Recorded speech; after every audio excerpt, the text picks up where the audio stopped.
Welcome, ladies and gentlemen, to week 4 here of the Unified Minor League. My name is Icarus. I'm joined on the desk by none other than Nightstar. It is a pleasure to be joining you tonight here on the Unified stream. My man, are you excited for this matchup between these two undefeated teams here in the Cloud Division? Yeah, we're about to have a battle between undefeated titans. Should be very, very exciting. I cannot wait to just dive straight into it.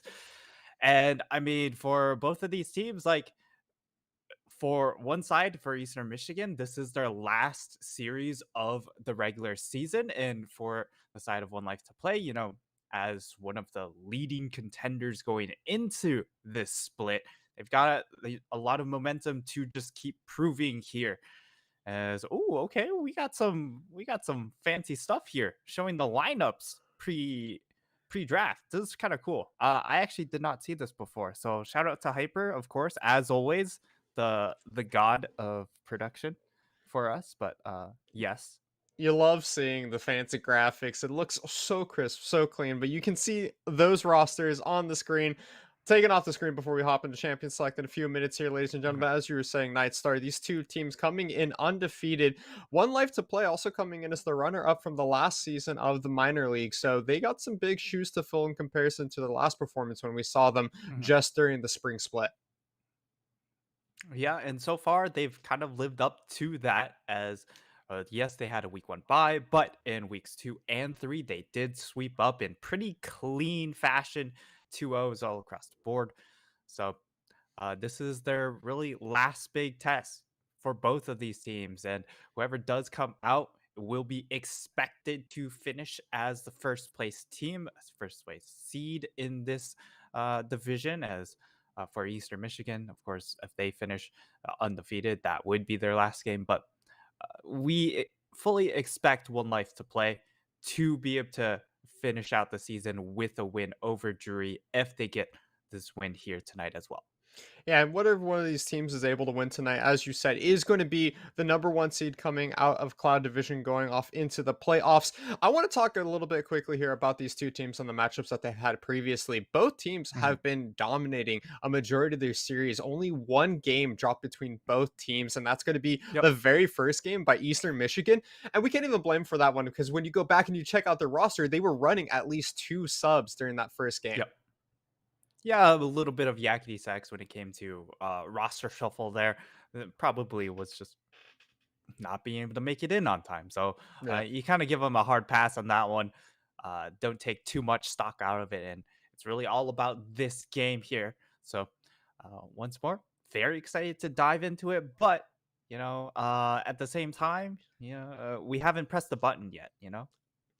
Well, doing a little bit of research, both these teams really exciting. One of the things that I love to Uh see, huh. something that is played by One Life to Play here, is they do tend to go towards these mages in the bottom lane. It's not something we've seen a whole Hmm. lot of during the Worlds meta, which has been super fun to watch, by the way. Going everywhere from like watching MF and Yumi suddenly come out of the woodwork when we weren't seeing any of them during the summer split. And now all of a sudden they're like two of the most highly contested picks on day one of the World's playoff stages. I'm curious to see how the meta of each of these divisions and these teams is going to Hmm. adapt and change when we watch the pro scene also adapt and change to these new patches that have been coming out. Yeah, there's definitely a bit of a difference when it comes to Worlds meta and current meta because there have been subsequent patches that have happened since then. But at the same time, a lot of these picks still do translate, like the Zin. The MF definitely still quite powerful. The Mumu definitely taken a lot of power out in the recent patches, Hmm. but at the same time, in certain situations, you can definitely still run him as a support because of how much power he still offers with his ultimate. That'll be something to keep track of. But right now, if you watch Worlds, it's a lot about these enchanters. So I'm excited to see if any of that translates into amateur level of play, where some of these players are enchanter players. Drug, he does play a lot of enchanters on his solo queue account, but when it comes to comp here, he actually hasn't exhibited any tendency towards those champions. Yeah, we're going to be hopping into draft right now, ladies and gentlemen, for game one between Eastern Michigan University and 1Life2PlayGG.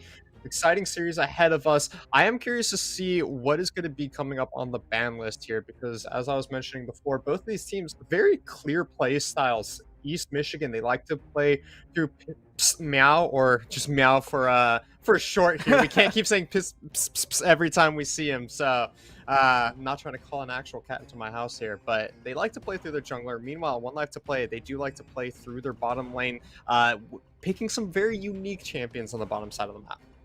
Yeah, their most played is the Swain Trundle, and this was kind of a trend from last split as well. They just constantly use this duo to really abuse a lot of bot lane champions, especially ones that just don't have a lot of mobility, which is, a lot of the current champs.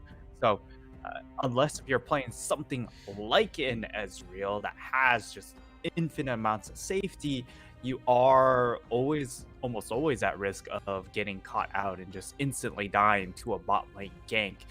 Looking at the ban so far, Shen taken away, Senior Ice, he's played a lot of Shen. This is also a pick that allows him to really facilitate bot lane because you're not playing for topside, you're looking to just kind of sustain through and then make those ultimate teleports down into that bot side to help out either your jungler or that bottom lane duo really snowball. And Lee Sin taken away, this is a pick seen pretty popular at Worlds.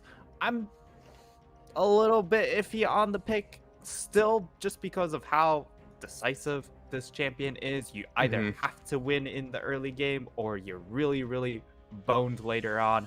That's just kind of how the pick is. That is kind of the nature of Lee Sin. However, when you have a player like Meow that has been popping off in the jungle, putting up some insane performances on Jinja in particular, you do not want to give him something that he's comfortable on, which he does play quite a bit of the Lee Sin in the jungle here. So you can have confidence knowing that he'd be able to put up some big numbers on that champion if you give him that comfort pick. Meanwhile, Evelyn, Misfortune being banned off the table here from East Michigan and 1Life2Play, taking away some more comfort picks here, and in particular that MF pick. We were talking about it earlier. It's showing so prevalent in Worlds, and it's been almost first pick priority if it is left up by the red side here. So you almost have to ban it away. And that Swain that we were talking about finally being taken off the board here by EMU, not want to allow the side of 1Life2Play to get that free bottom lane that they love to pick in their first rotation of draft. Yeah, 1Life2Play have, I believe, played this bot lane 3 out of the 4 games so far this split. So, if it's left available, they will instantly take it. And then the Yuumi taken off the table as well. So, when it comes to first pick priorities, I mean, Irelia is still relatively strong, but a lot of the power, of course, more loaded into the fact that you can flex into these different lanes, as that is the pick currently hovered. It has taken quite a hit when it comes to actual laning phase, but the power still remains. LeBlanc will look to be the hover, and it will be locked in. Both of these mid laners do play a fair amount of LeBlanc, and that is definitely a champion still very much in vogue when it comes to the world's meta as well.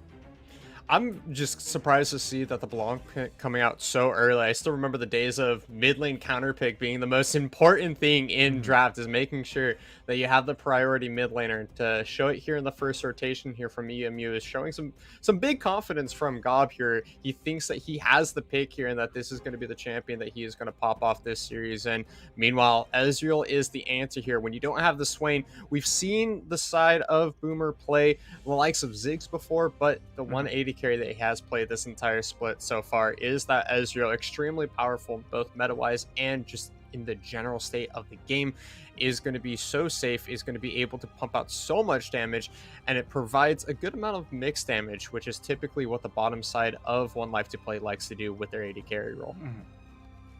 Yeah, and right afterwards they go ahead, lock in the Graves. I'm curious to see if it's going to be in that top lane or it will go into the hands of a Kaipo, just because a Kaipo has been the big carry player for this squad as well, which makes this quite a tantalizing matchup because of the fact that, well, Eastern Michigan do like to play through Meow as well. So it should be a battle of junglers. And when it comes to a battle of junglers, usually you look towards the mid lane for how are they going to get early priority to be able to fight for those early scuttle crabs, as it will be Lilia locked in here, also has flex potential. So both of these initial jungler picks, quote unquote, do have the potential to go into the top lane, and for Graves can also go into the mid lane in certain situations.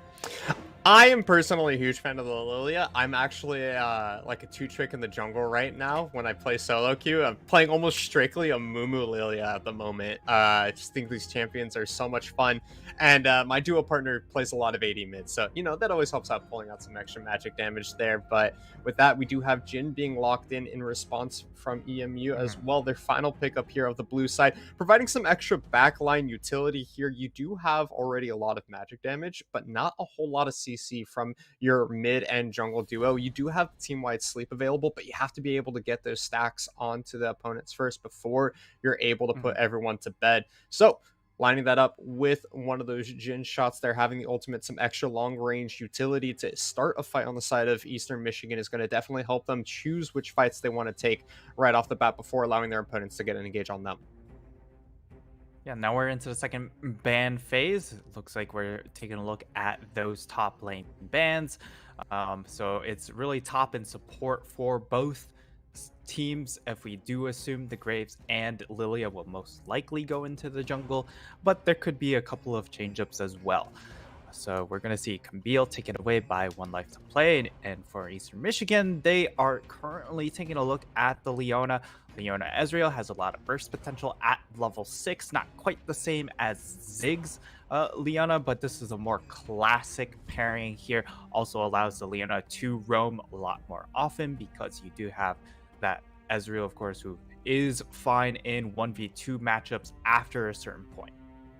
I do like to see these bruisers being taken off the board by 1Life2Play as well. Typically speaking, Senior Ice likes to play these kind of level 6 engage style champions in the top lane, the Ornn, the Kled, the Gnar, people who want to start fights for his team. And if you're playing into something like the Camille or the Aatrox, which Kanji has showed he's quite comfortable on that Aatrox, it is going to make that early laning phase very difficult. He's going to have to constantly be matching the pressure on the side lanes, and is never really going to have the push advantage. So taking these bruisers out of the hands of Kanji is going to open up for Senior Ice to try and pick some of those more defensive team fighting style top laners that he wants to be playing here. Meanwhile, we do have that final ban here coming out here, Nightstar. It is going to be the Nautilus. So taking away a lot of these engage style supports, they don't want to give 1Life2Play that big trigger button in the bottom side of the map.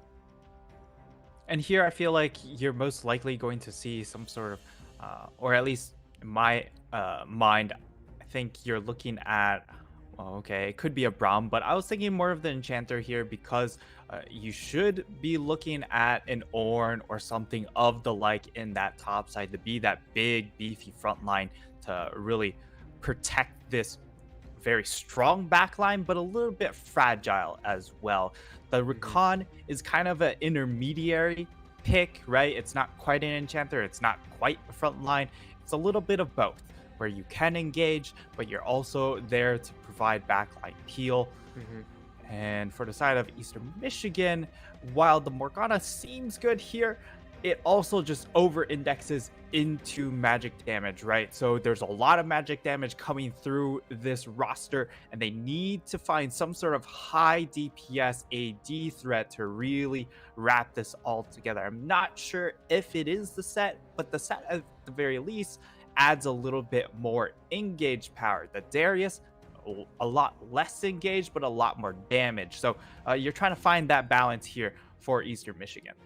Ooh, they're actually going to be settling with the Kled steal away on the top side. I actually like this a lot.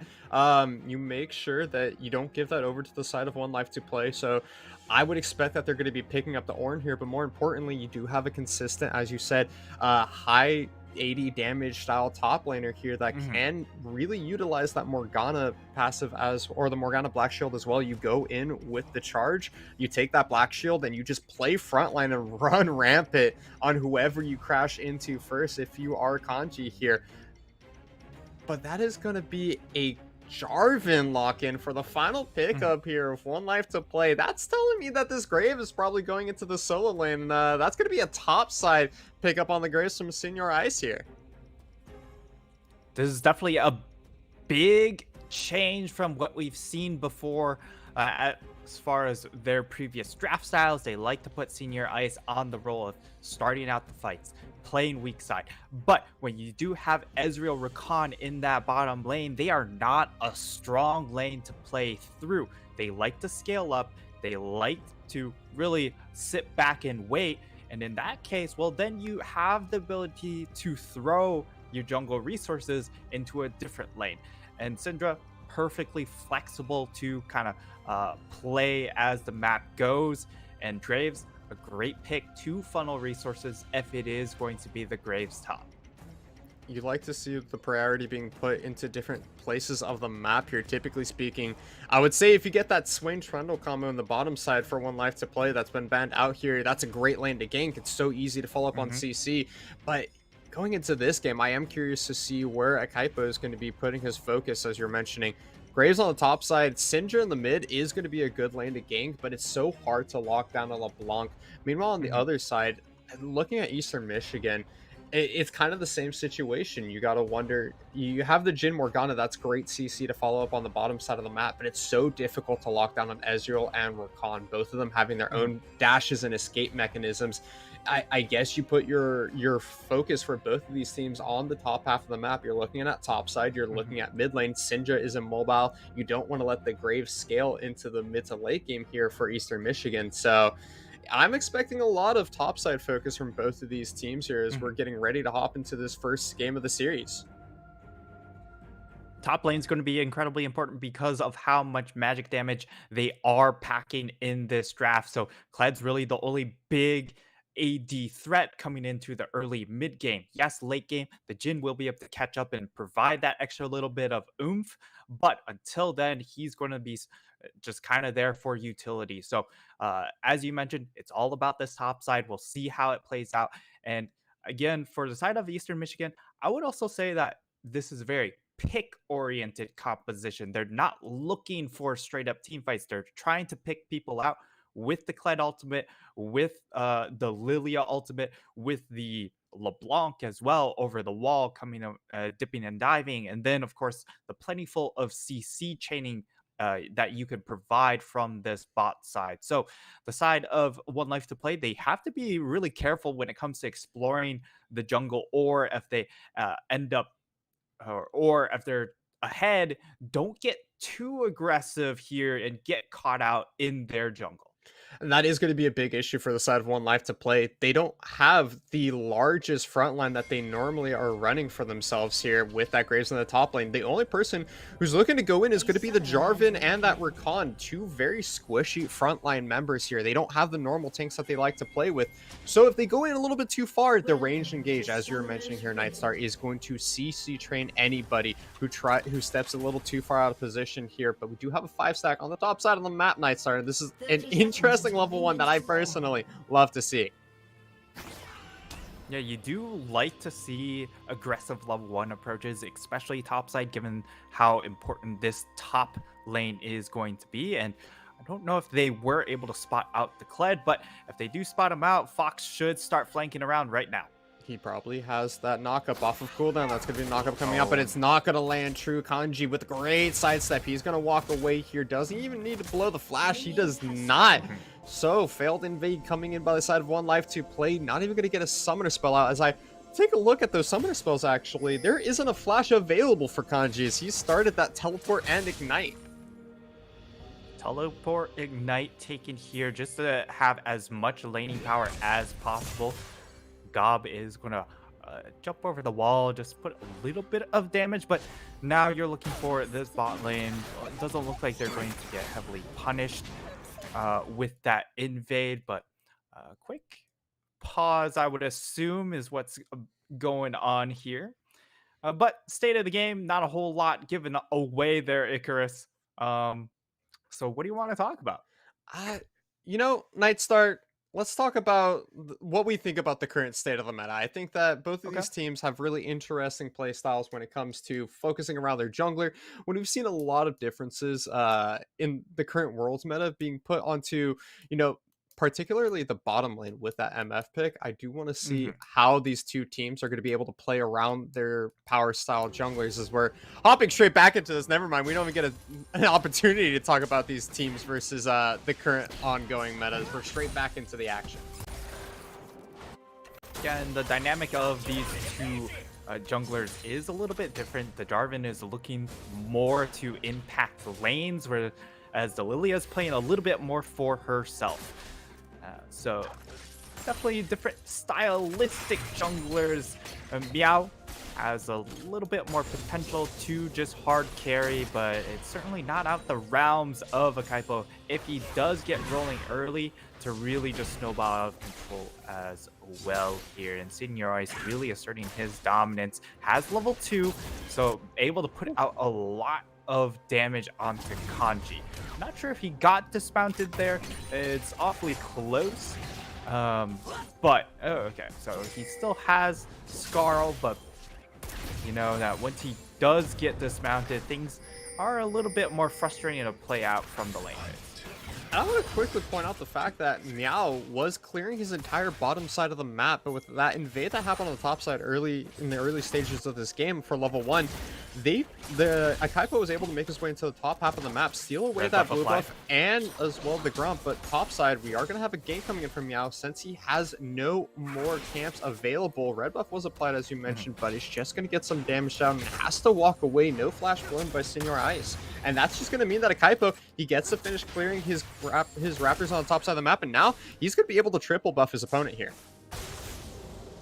He's going to get the triple buff here. He will also be able to secure that bot crab as well. So really nice start here for Akaipo. Even spending a little bit of time here in this mid lane. Ooh, he was really hoping to find that knock-up off of the back of the dash forward from Gob there. Gank back in the top side. We are having a regain coming out top side. Flash is still available for Senior Ice. He's walking away. That is going to be the flash finally used paired with the smoke screen in order to make sure he gets out alive. But he'll be able to reset here. Has that teleport available if he wants to come straight back to lane and not have this wave frozen on him. Meanwhile, Meow will be returning to base as well. Yeah, get bot or gank up in the top side does yield rewards second time around. Meow able to burn the flash. And when it comes to this top lane, I am interested to see what this Graves does go for with his build. He has the Eclipse option here, but typically when you are laning against a bruiser, you're looking more for that shield bow build.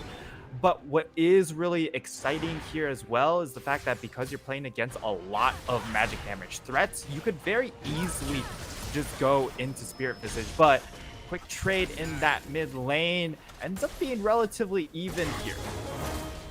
It's a lot of trading back and forth in the early stages of this game here so far. Nightstar finding landing. That's going to be a good amount of poke coming down onto Fox, but he has the shield available. Keep himself nice and healthy. Akaipo finishing his bottom side of the jungle is now rotating back up towards the top, but Kanji will be able to back here. Dragon has just spawned onto the map as Gob going forward. Very aggressive here. Has to go back to his original location before he eats that final sphere coming in from Kakarot. Yeah, Kakarot doing well so far in this lane phase, dealing with the LeBlanc pretty well here, and he still has the teleport. So he's going to go ahead, hopefully recall on 1300. But a quick little peek here, a level advantage for a Kaipo here.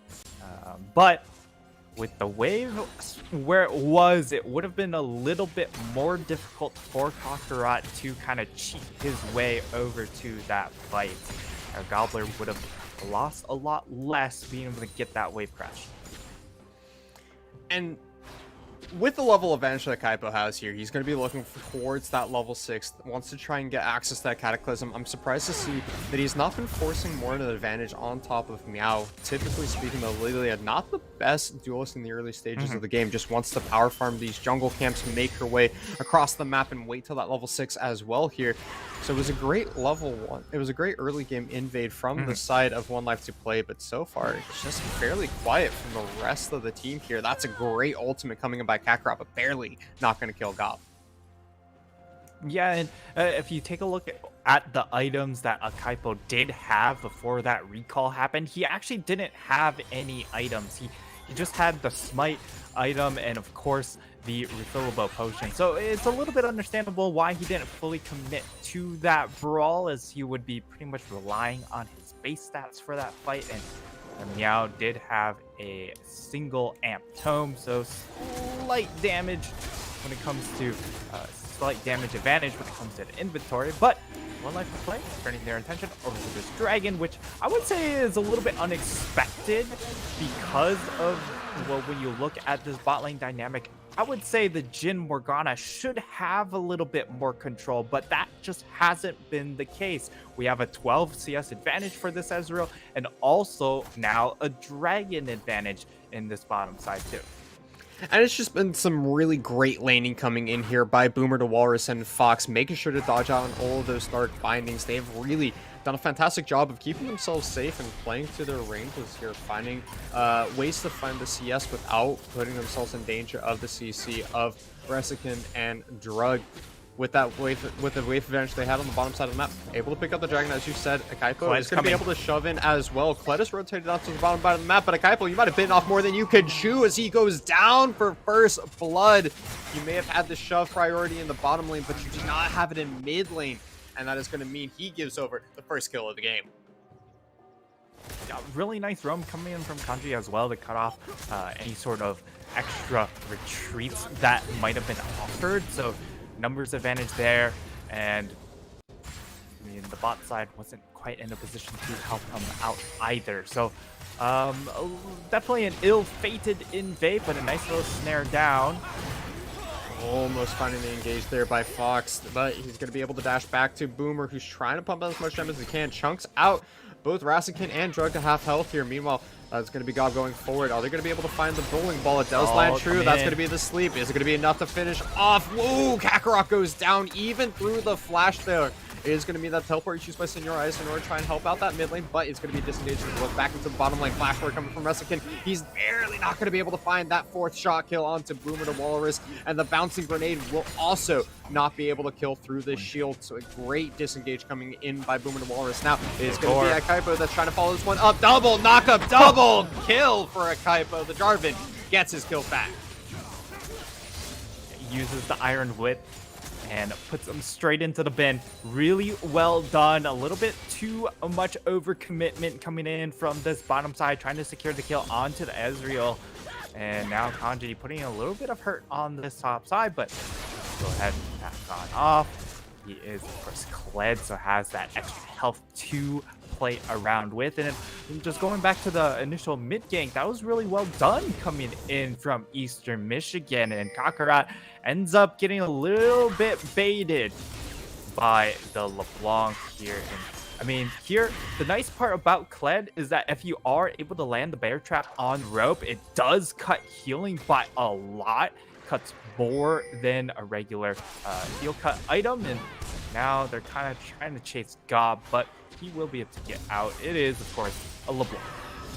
Goodness, Gob, he's playing with his opponents here. You look at the double dash, he makes it out safe and then goes back in. That is some confidence. Senor. Hold on, Senor, you can't dash forward like that, but he can if he has the backup of his team here. Akaipo is there. That's the shutdown onto Meow for the side of 1Life2Play. This Jarvan went down early on the invade, but he is making up for it.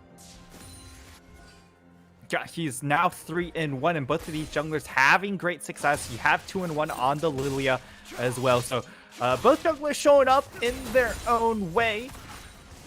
And all of the kills in this game are on the junglers, which for Eastern Michigan, you're perfectly fine with it. For the side of 1Life2Play, maybe not ideal, but it will get this front line going, more importantly, as that is the one thing that they are missing, right? That they have a lot of damage in this backline, but they do lack a little bit of a beefcake. And this Jarvan getting ahead early will be able to get Core Drinker and Sterix a lot faster, hopefully, that will provide that extra little bit of front line for this stock.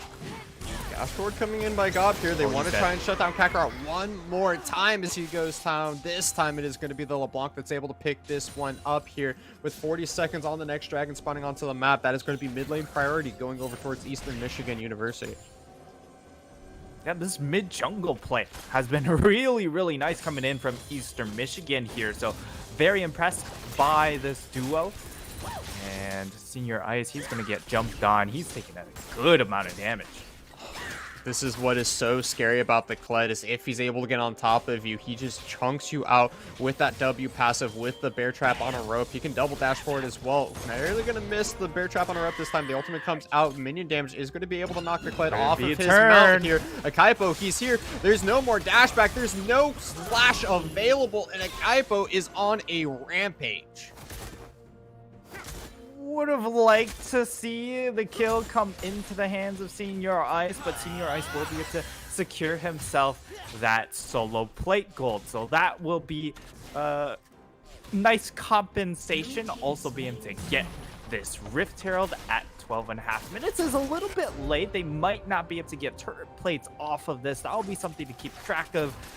I would assume that they either throw it up in its top side because Senior Ice is about to finish that turret off, or they'll go ahead, chuck it mid lane, try and recoup a little bit of the gold that Kakarot has been denied because of those ganks in that mid lane. But now Gob, he's still trying to be really annoying here. It does look like they will commit up into this top side.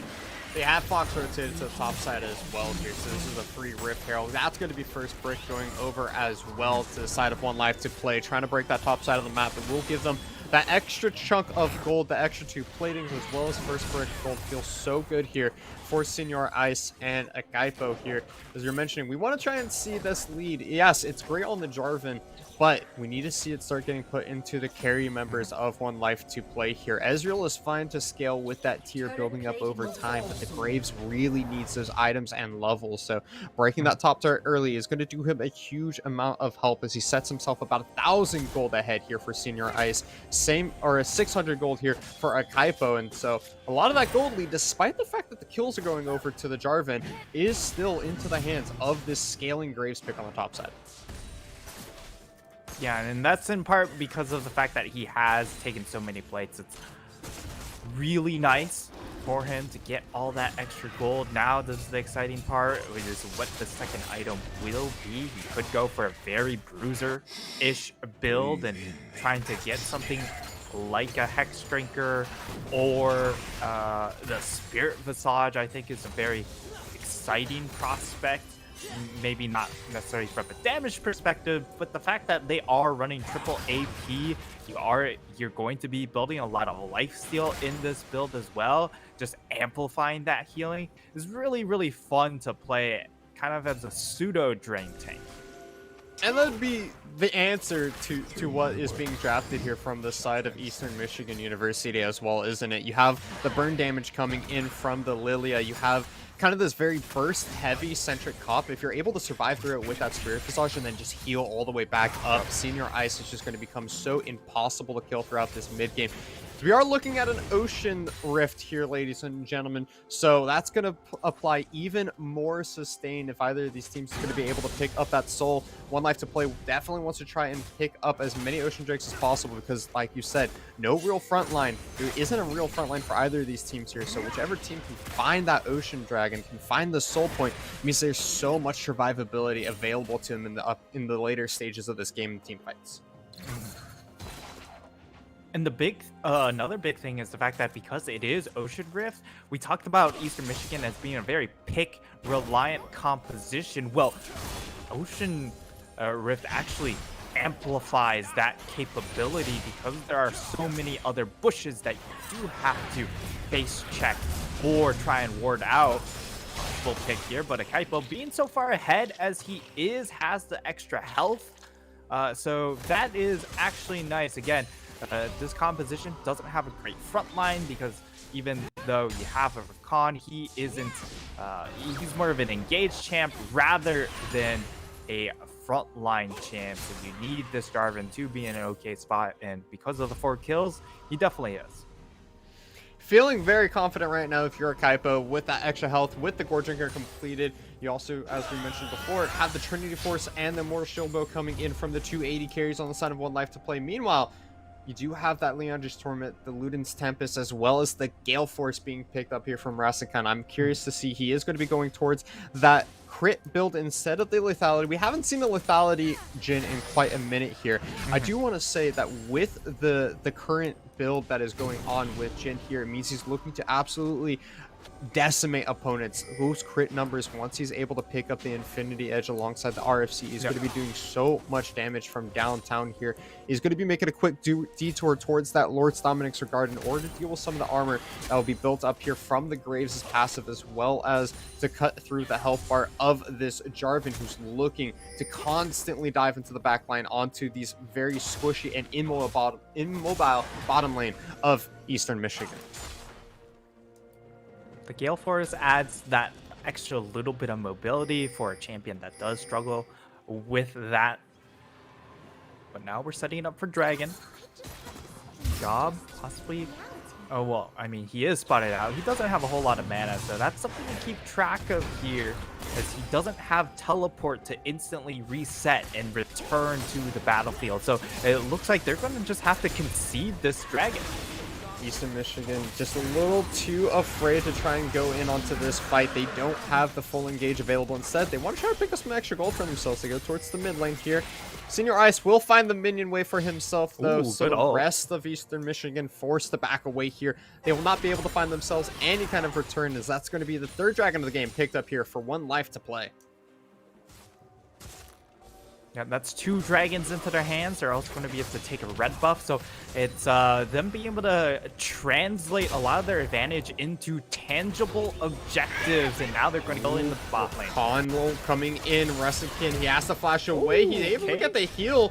Missing the flag dragon from a Kaipo means that he's going to be able to walk away. But the flash and Cataclysm is available. A Kaipo, he goes in. He finds the kill. It's going to be a kill on the bottom side of the map. And now they're looking to put pressure on this bot lane turret.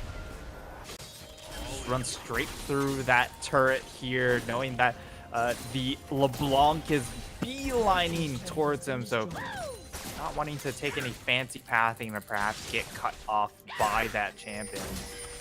This top side is looking a little bit rough for Senior Ice, but remember, he does have lifesteal, so as long as there is a minion wave, he will be able to heal up. No lifesteal available if you just kill him underneath tower, though. The bowling ball lands. Senior Ice trying to buy as much time as possible. The Kled Disma, and he is doing such a good job with that Immortal Shield Bow, as Kanji has to back away. Meow goes down from the tower shot, and the ultimate of Senior Ice, and Fox is there to keep his top laner alive. It is looking like disaster here for Eastern Michigan. They are trying so hard to find advantages across the map, but they just can never seem to finish off their opponents or finish off whatever objective they're trying to work on. That's the struggle, right? And this Kled pick, he can trade aggressively, but the fact of the matter is he doesn't have sustain himself. So in these elongated trades, while he can win the initial trade, because again, there's just the sustain differential, the Senior Ice is perfectly fine accepting those trades and just healing up on the next wave. And now we do have the Collector completed onto this Graves pick, so he's pretty far ahead, pretty strong, but okay. Oh wow. The plays are awkward. Gob's trying to do his best to get out of here. Fox finally going to be popping the quickness here as the Unleashed Power comes out from Kakarot. He's getting his revenge kill onto the enemy mid laner. I will mean that they're going to have one missing champion on the side of Eastern Michigan. So what is going to be the advantage that they look for here? They're going back towards their lane. They have an open bottom side of the map, but they want to try and break that bottom lane turret and put even more gold into their pockets. But at 2,500 gold and ahead, 1Life2Play, they're fine just fighting all these fights, scaling up with this Graves, with this Ezreal. They already have the lead. They're just waiting towards this next dragon. Look at the pressure coming. Ooh, yeah, trying to go in here. That's going to be the sleep. Rasengan finds that shot with the curtain call from downtown. They're able to finally shut down this Graves on the top side. 4 members of Eastern Michigan, they want to take out this top turret. Yeah, but I mean, the cost is they invested 4 people for this play, so you're going to be able to get waves in the mid lane, in that bottom lane, and perhaps might even cash in on both of these towers. Not sure about the health. It doesn't look like they're able to get mid towered, but they might be able to secure this bottom one, and at the very least, able to secure the extra minion EXP and gold. But now in this bottom lane, it's a mid lane duel once more. God, he's always looking for those aggressive plays. He has the pink ward down in the middle lane, but the teleport coming in from Kakarot, he doesn't know. He's just too busy trying to run around, trying to cut off the escape, that it is a clean getaway here. Teleport will be down for the dragon coming up in a minute here for the side of 1Life2Play. That is the big cost for the early mid lane lead that you had been giving over towards Gob here for the side of Eastern Michigan, but they're still going to have to try and find a fight here. It's an easy reset for Kakarot. He's moving his way back down towards the bottom lane, and as long as the side of 1Life2Play here is able to get themselves set up in this Rever first, then they're going to be able to have priority over this dragon, and it is still up to Eastern Michigan to find the team fight that they want to play out here, because at this point, they give up this dragon, it is going to be putting them that 1 point away from Soul Dragon.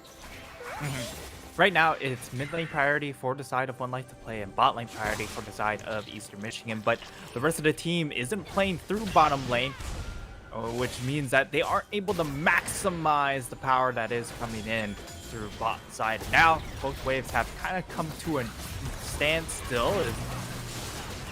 Everybody's trying to find the engage, but nobody's fully committing to it. Drug has to flash away on that Morgana in order to make sure he doesn't get cataclysmed in by a Kaipo. That's going to be LeBlanc coming in from the side here. Kled ultimate coming out. The charge will be here. The big sleep is going to get him over the wall as Kanji goes deep. The curtain call is out of range, and this Kled is up the river without the support of his team. He is in the enemy base, but he's able to get over the wall. Great Ezreal on the other side is going to be able to finish him off. It's a 1-for-1 so far. Meow trying to back away, trying to get out here, but Senior Eyes will finish that one off. But what is it going to cost him? He goes a little Boomer too deep can clean up, and his Resikin that finds a second kill in this fight. Boomer, he is so healthy, so alive here, while his teammates are not, with a Kaipo so low. And means he has to back away here, but that is the Jarvan jungle that is still alive. There is no smite available for Eastern Michigan. Teleport coming in by Gob. They want to try and take this dragon, but I think it's a little too scary here tonight. Ooh, that's dash forward. Gob wants to find a kill. Has to back away here. It is going to be a Kaipo coming in. 4,000 health, 2,000, 2,500. There's smite available for a Kaipo. He's trying to go in. He's getting locked up though. No, a Kaipo. You focus the turret. You focus the objective here, not the enemy team. And he goes down, shut down, being given over to the LeBlanc. But Boomer, he's still going. He's still dashing forward. He's still trying to find the team fight for his team. A second ultimate coming out here from the side of Boomer. He finds the shutdown onto Resikin. And now it is the river priority going back over towards 1Life2Play. It's a back and forth fight. These teams, they have managed to respawn here, Nightstar. They have come back from the dead in order to fight over this fourth dragon of the game. But there isn't an ultimate available onto the Kled, so he can't start out that big team fight this time around. And I mean, Gob, he's running low. He doesn't have the teleport, so this amount of HP that he has is pretty much it. So he's going to try and get that honey fruit. That's going to help him out actually considerably here. And we're just kind of reset straight back into get the same dragon set up. But the difference is there's no charge. Charge is about to come back up though. Ooh, that's over the wall from Meow. A little deep has to flash out there. His dragon is secured by 1Life2Play. Back end of that fight there was looking so sketchy here for the red side team, as I was so certain that once a Kaipo had gone down that it was going to mean the dragon going over towards the side of Eastern Michigan University. But Boomer showing up so huge in that team fight, was constantly in and out, weaving in the Mystic shots, using the Arcane Shift in order to go forward and just picking off the health bars of everybody on the side of Eastern Michigan University, which means they never really got full priority over that dragon. Meanwhile, Gobbler, oh no, you're caught out there. That feels real bad. Double dash away. Might be able to get him to safety here, so he doesn't go back towards the original spot. Ooh, flag from downtown will finish off the kill though for a Kaipo.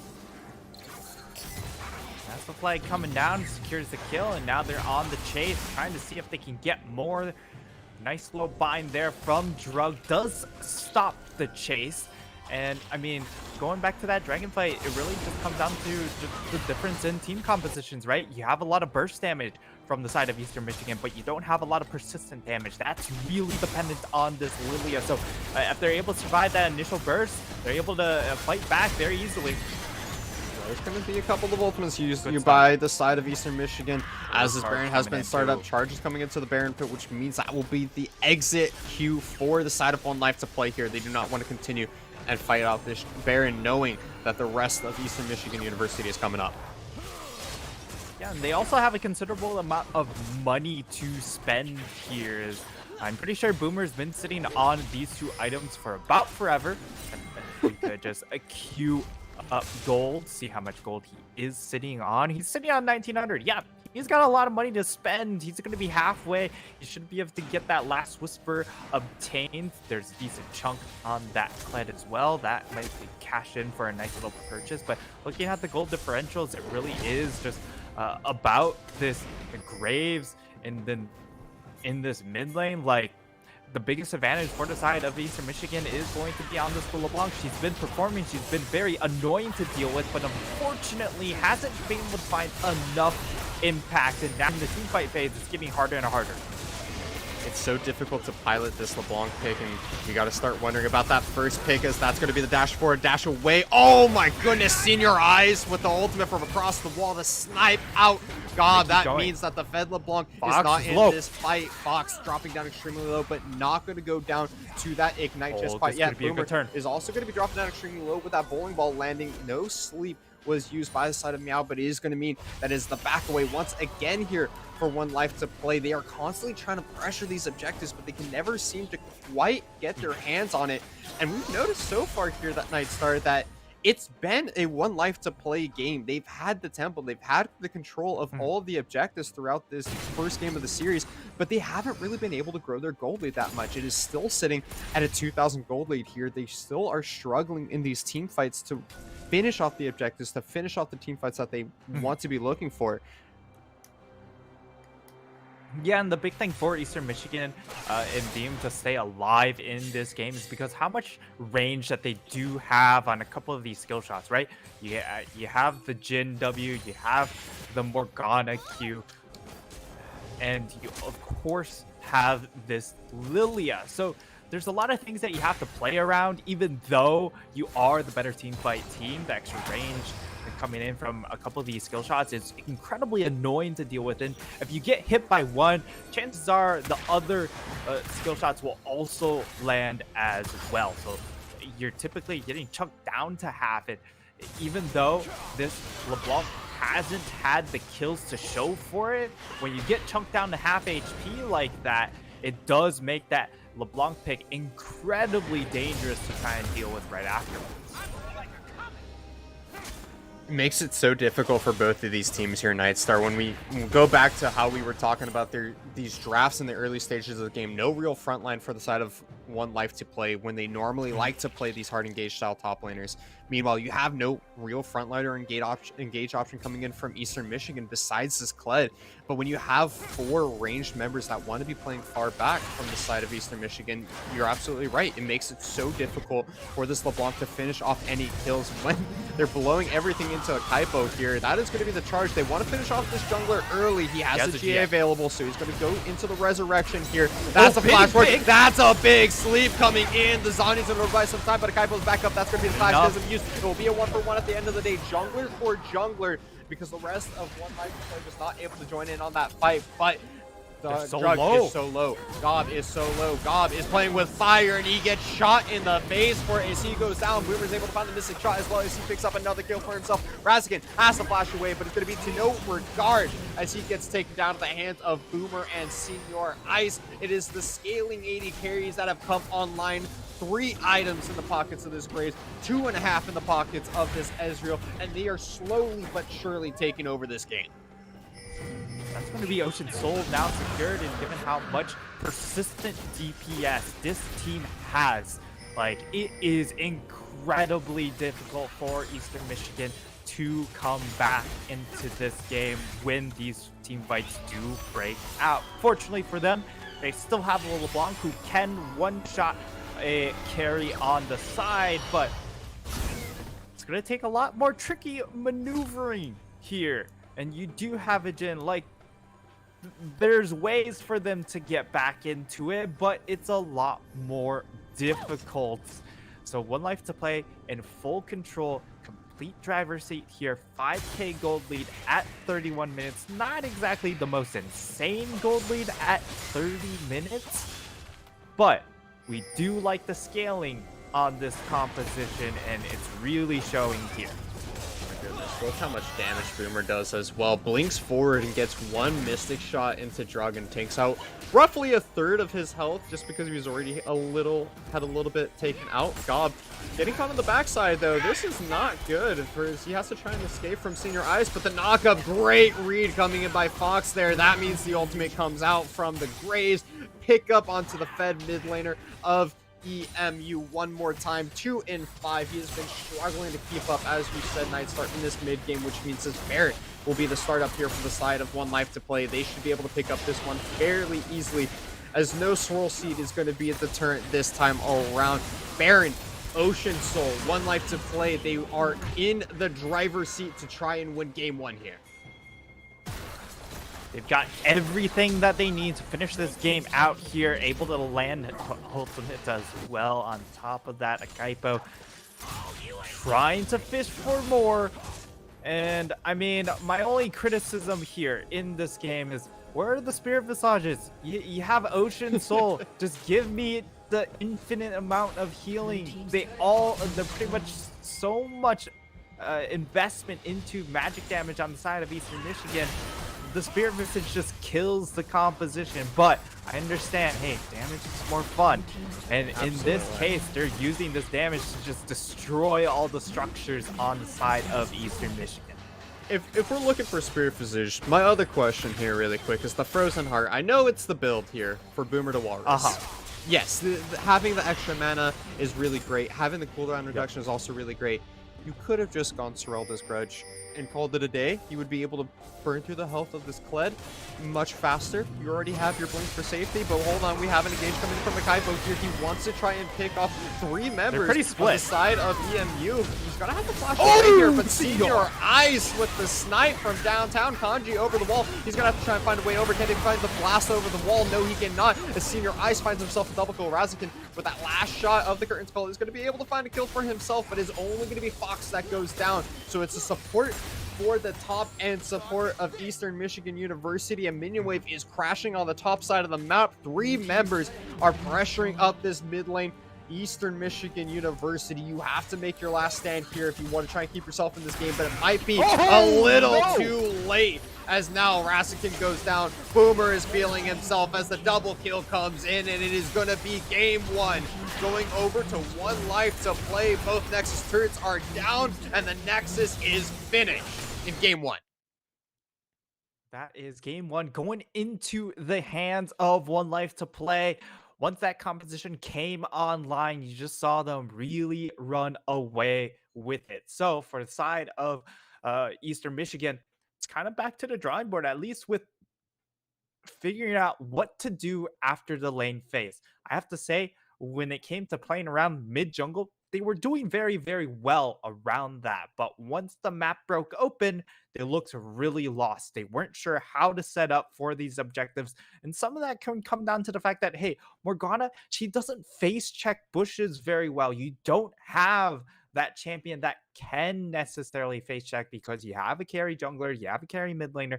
The only way that you can kind of aggressively attack Vision is to have the Kled grouped with you. And I mean, the Kled, he wants to try and side lane as long as possible. It just wasn't the game for the Kled, as he really just petered off with his impact very quickly. And it's so difficult in that situation because you have the Jarvan who's fed, and this is the one early game frontline member for the side of 1Life2Play. And we were saying they don't have the normal tank, they don't have the normal engage options that they like. But the one person that is their engage option is the one that has all the health, all the extra resources early, which buys time for those carries that we were talking about on the side of 1Life2Play. They are able to just scale up, play the side lanes, continuously stack up the tiers, get those items, and once those 3rd, 4th, 5th dragon fights started coming around, it's just a little too late for the side of Eastern Michigan University. Yeah, for Eastern Michigan, uh, it was a little bit rough. Maybe this next draft they go back into a little bit more team fight involvement. But at the same time, I don't hate the LeBlanc pick. It's just that in the space of where they were in the game, that's why the LeBlanc ended up dying so much because it got to a point where uh, that was the only champion that could make a play. So sometimes you get a little bit overly desperate and you're forced into these very hit or miss situations. And it was a miss more often than not.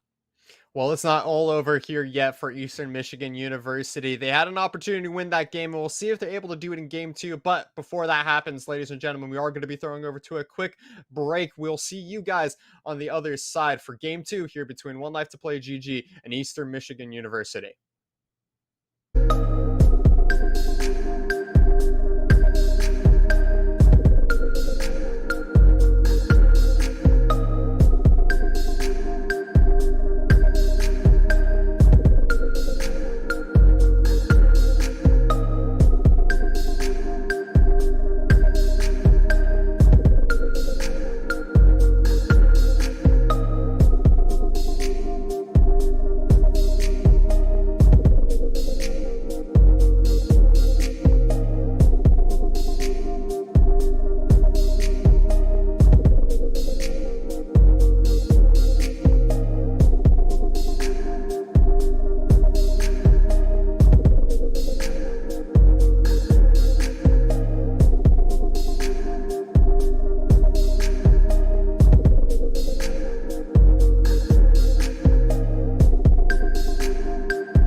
Welcome back, gamers and flamers. We're hopping into game two here between Eastern Michigan University and One Life to Play GG as they are looking to remain at the top of the ladder of Cloud Division as the one undefeated team here. We're coming off of the back of game one, and that was a very close in the middle game, I would say, but never quite out of control, commanding victory here from the Mhm. side of One Life to Play. There was an opportunity here for Eastern Michigan, but they just weren't quite able to seize it. Yeah, a couple of those fights, you saw there were quite a few low health bars, but unfortunately, they weren't able to finish off those kills, and that's kind of just a drawback to their composition where they have a lot of single target burst damage, but they don't have the little bit of extra oomph until the very end of the game where they'd be able to consistently finish these targets off. And testament to the side of One Life to Play to be able to execute around that early mid game to get them to that point. And I think a lot of the thing to evaluate here is what do we do with this Graves pick and uh, how do we play around this top lane because this is the first time that they have played around top lane for the side of One Life to Play and the first 3 buff of the game really just set the tempo because you stripped away so many extra resources from that Lilia that she wasn't able to be as impactful as she could have been. And I feel like, as you were saying, really did set the tempo of the game because it not only put the Lilia behind, but the whole team for Eastern Michigan University felt like they were just struggling to find the fights that they were looking for. And a lot of that off of the back of the Kled pick on the top side wasn't able to get the team to follow up on top of those charges. And that was kind of the nature of a 4 ranged engage composition and then one person who just really wants to go in for it. You Mhm. saw kind of a little bit of a disjoint when they were going towards the fourth and fifth dragon fights of the game there, and we saw that in the fact that yes, they found some kills, yes, they found some great picks on the backside, but they never wrestled complete control of that dragon pit away from their opponents. Yeah, and the big thing here is where do we go from draft?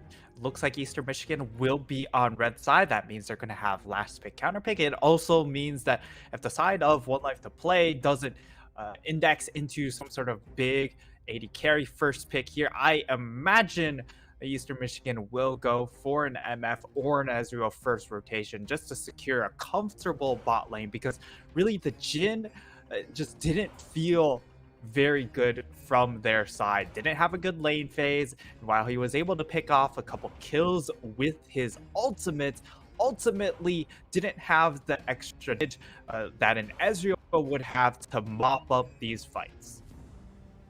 Yeah, and I'm curious to see if that MF pick isn't going to be banned away here, as you were saying. Do Mhm, you drop the MF for a Swain ban here, or do you have to ban that Misfortune on the mhm. side of red side? And so there we go back towards those AP bot laners that One Life to Play likes to play so much. And they typically do start off their pick here if they're going to be playing that Swain with the Trundle as well.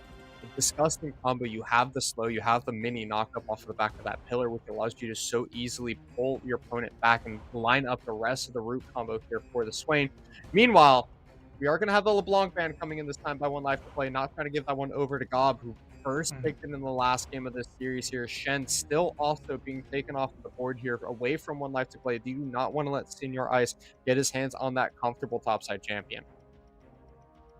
And I like the LeBlanc ban because Kakarot was really struggling in lane phase to deal with this pick. Yes, he was able to kind of scale up other ways and be more impactful for his team, but fact of the matter was this LeBlanc was just really forcing him cross-eyed in that lane matchup. So I like the denial this time around, and it does look like they want to finalize their ban phase with a Braum ban. Bit of an interesting takeaway here is drug. I mean, perhaps they're trying to deny Ezreal Braum, but at the same time, you can go Ezreal Karma. You can play Enchanters with it, or you can play Leona. There's a lot of other pairings that you're not necessarily worried about this Braum pick.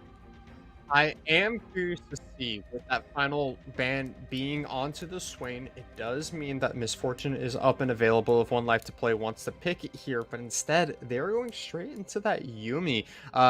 With the Mhm. Braum ban coming in, the Yumi is a great pickup here. It does mean that they no longer have that wall available on the bottom side in order to block out the ultimate from this Enchanter support. Misfortune, still in the rotation, still Mhm. available here, but more importantly than that, Eastern Michigan University and Meow is going to be able to pick up that Jinzhao that he's been showing such a strong performance on throughout the entirety of the season so far. Is Zen going to be the pickup here for Meow? I mean, both of these junglers do like the Zen pick in general, but the interesting pick here, I would say, is uh, the side of Eastern Michigan locking in the Lucian pick. So instead of the MF, they've gone for a more aggressive, all in flavor, as Lucian definitely wants to be up in your face. Yes, the MF can do a little bit of that herself, but after a certain point, she becomes a little bit more utility focused. And the Lucian is just a lot more all in. For a set out of 1Life2Play, they go straight back to the Ezreal and straight back to the Graves. This time around, I would perhaps look at this Graves to go into the jungle, but if it is going to be the Aatrox locked in, this is yet another brilliant matchup for the Graves up top side. And I'm glad to see that Eastern Michigan University is locking in this Aatrox. It's a comfort pick here for Kanji, something he's played throughout the season so far, not allowing it to get banned out in phase 2 of the ban rotation, which we saw in the previous game of the series. So Mhm. making sure that you do have comfort on the top half of the map here. And also kind of saying that you don't think it's going to be that Graves on the top side who can really dash around, play away from this Aatrox, and sustain up through his all-in damage. You're kind of putting yourself in this position where you're hoping that the Graves is going to be played in the jungle. So a lot of the power of this draft still in the hands of 1Life2Play here, is they're going to be looking to ban away some of these enchanter supports with that Nami being taken off of the board. Meanwhile, the two engage style junglers, or two of the bruiser style junglers here that 1Life2Play typically plays, the Trundle and the Jarvan, being taken off of the board. Trundle, Jarvan removed. I think they're fully aware that it is going to be that Graves up into that top side with those bans. And I think this is a very tough draft already to play from for the side of Eastern Michigan because they're very low range and fully committal. And they need some really big mid lane mage, in my opinion. And while the Zillion would help facilitate them being able to stick onto targets, it doesn't have that magic damage oomph that you really want to be able to finish off these targets, because now the Graves in the Ezreal, they get so much value from their builds. You know, a third item, Ezreal Frozen Heart, is coming. You know, Graves is just going to get a steel cap boots here. So even if it looks like he's going into the jungle this time around, he still gets so much value because he's getting armor in his items. He's getting armor through his E dash. And now, on top of a shield bow build, there's not enough magic damage to even for him to even care about. And we see the power of this Graves pick's also coming in. The fact that it is a flex pick, it is not going towards the top side. We finally know for true where it is Okay. going here, as the Ornn has been locked in by 1Life2Play. So Senior Ice going back to that comfort on the top side. I'm not too sure how I feel about that top lane matchup. However, as you were saying, you still get the very heavy armor team here for the side of 1Life2Play. It is going to mean that you can stack a lot of resistances in Senior Ice here versus Kanji and Meow playing that Xinjiao Aatrox on top of the map. As we do see, the Lissandra is going to be the counter Mhm. pick into the Syndra. Not the strongest matchup, I would think, here for Gob, is typically speaking, this Lissandra is saved for assassins with a lot of dashes. So they go for the Lissandra pick here. This is a bit different than what I kind of expected. When I saw the Zillion, initially I thought the Zillion would go into that mid lane against a Yumi lane. They instead decided to just pick a big scaling enchanter support. The Zillion is definitely one of those options. And then they, with this Lissandra pick, it really just indexes into an initiating champion, right? Because the Xin isn't exactly initiator.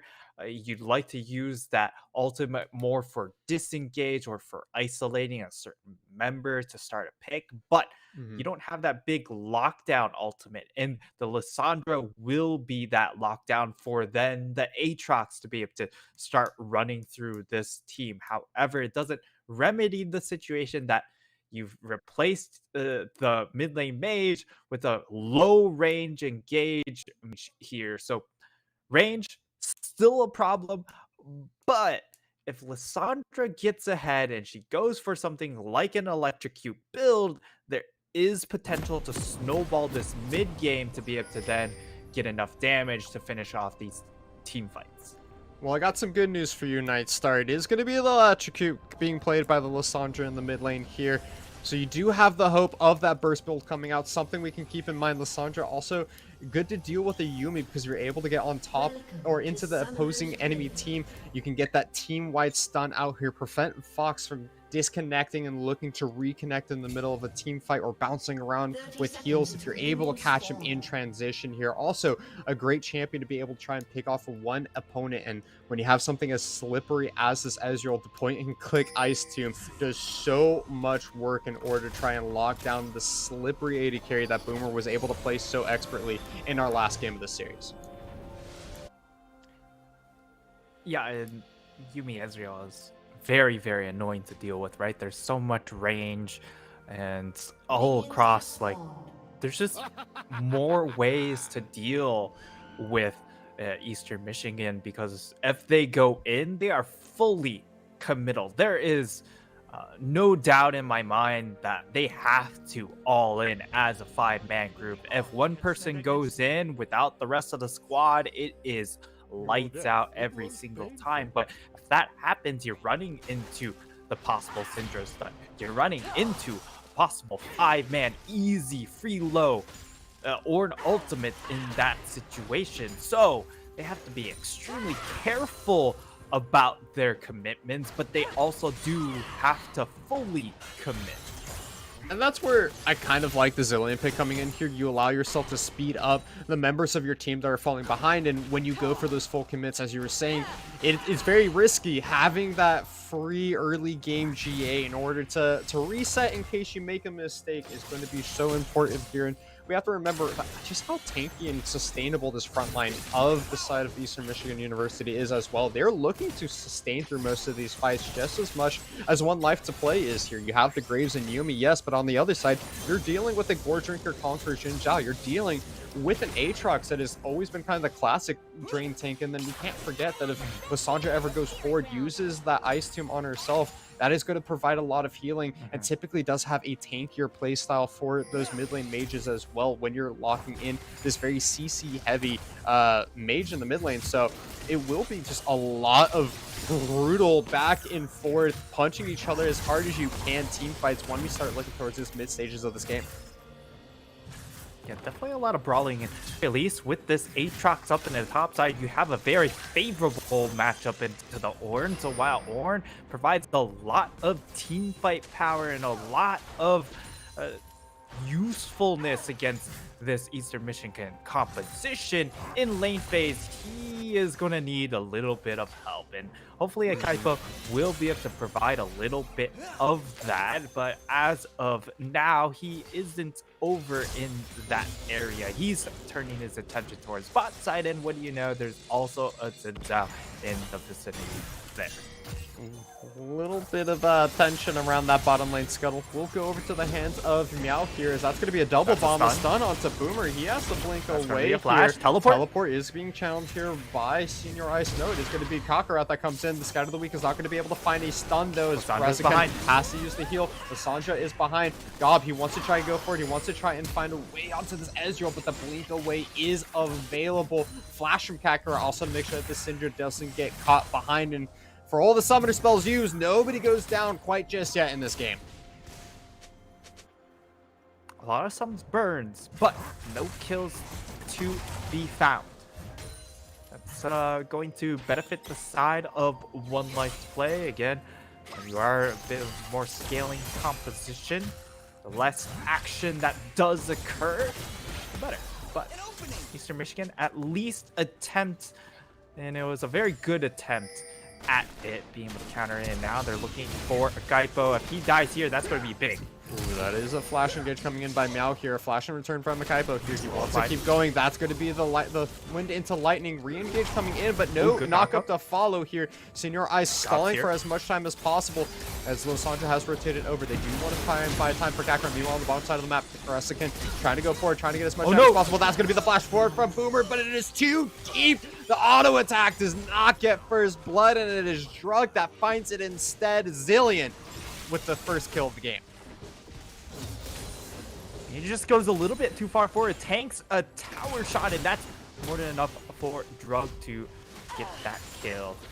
So first blood this time around will be secured in that bottom side. That's a decent start, but it doesn't change how well this bot lane duel is playing right now. And now there's a Yuumi in the mid lane, not something you usually see, unless of course your bot lane is feeding.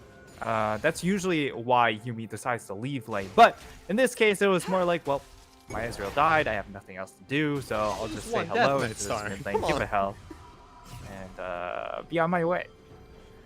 Yeah, you got nothing better to do, so Bookcat is just going to go for a quick roam into the mid lane, say hello, and see if something happens there. But with the reset on the map, it does mean that that tier is being picked up here for Boomer. He is also going to be picking up that Sheen, so a very strong back, despite the fact that he was killed for first blood on the bottom side. He will have quite an easy time poking at his opponents now, and is going to be looking to scale up here, or from here on out, with every Mystic shot that is able to land.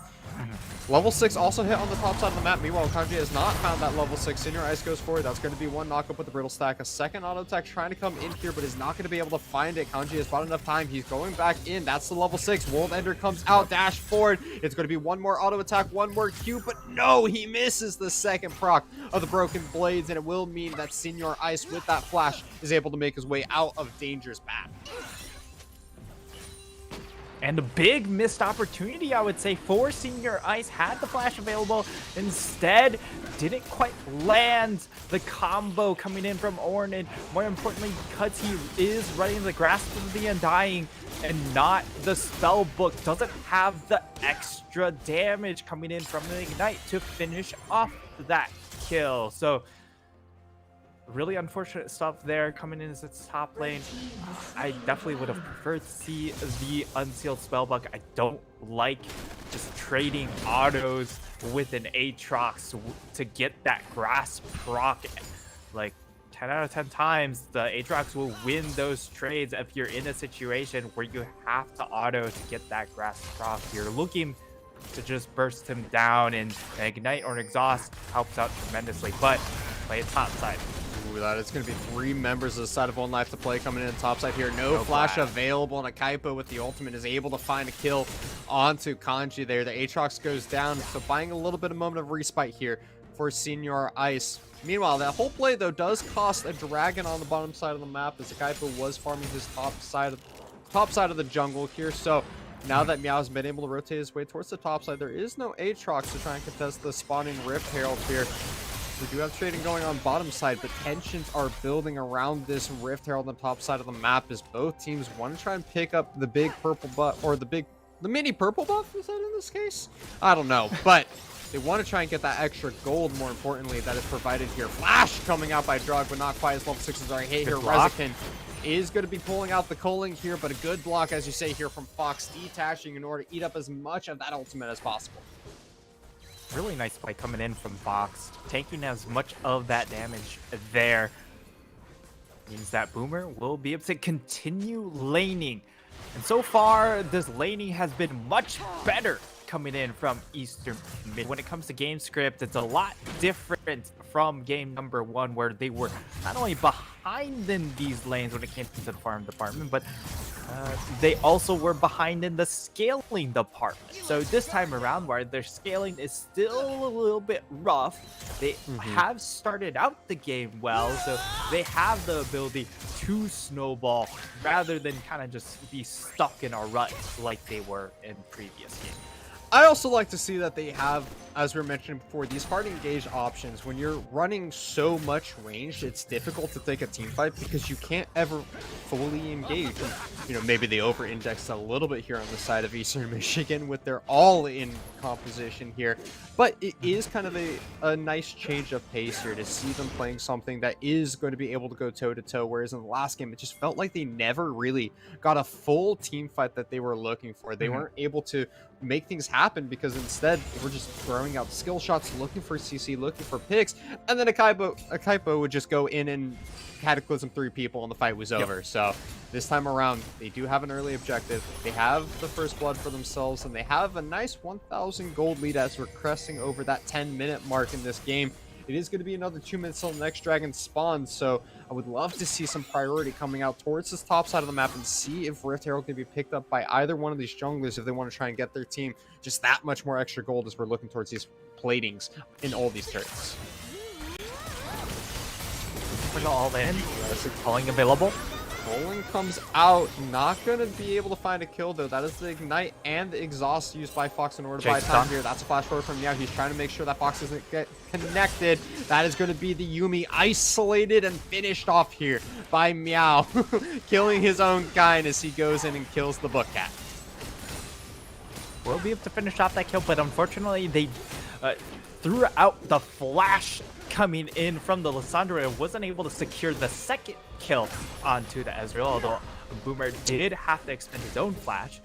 That cooldown will be taken away, but at the same time, it's not the worst of happenings for this bottom side of the map, and it will be able to at least save one plate. And now, with this Rift Herald, we'll see if they go top side or mid to try and secure that first turret gold.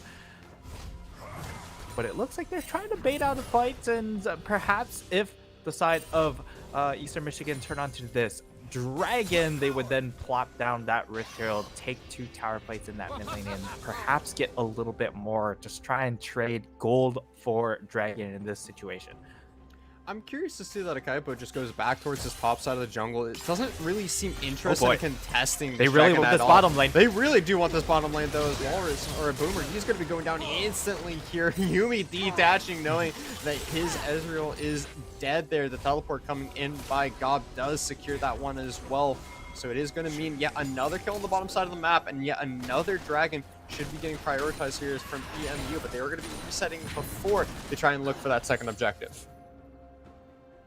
Yeah, a lot of gold sitting on all those champions, right? Because they did sit down in that bottom lane to collapse and get another kill. But now, Rift Herald pop into the mid lane, they get 2 extra plates.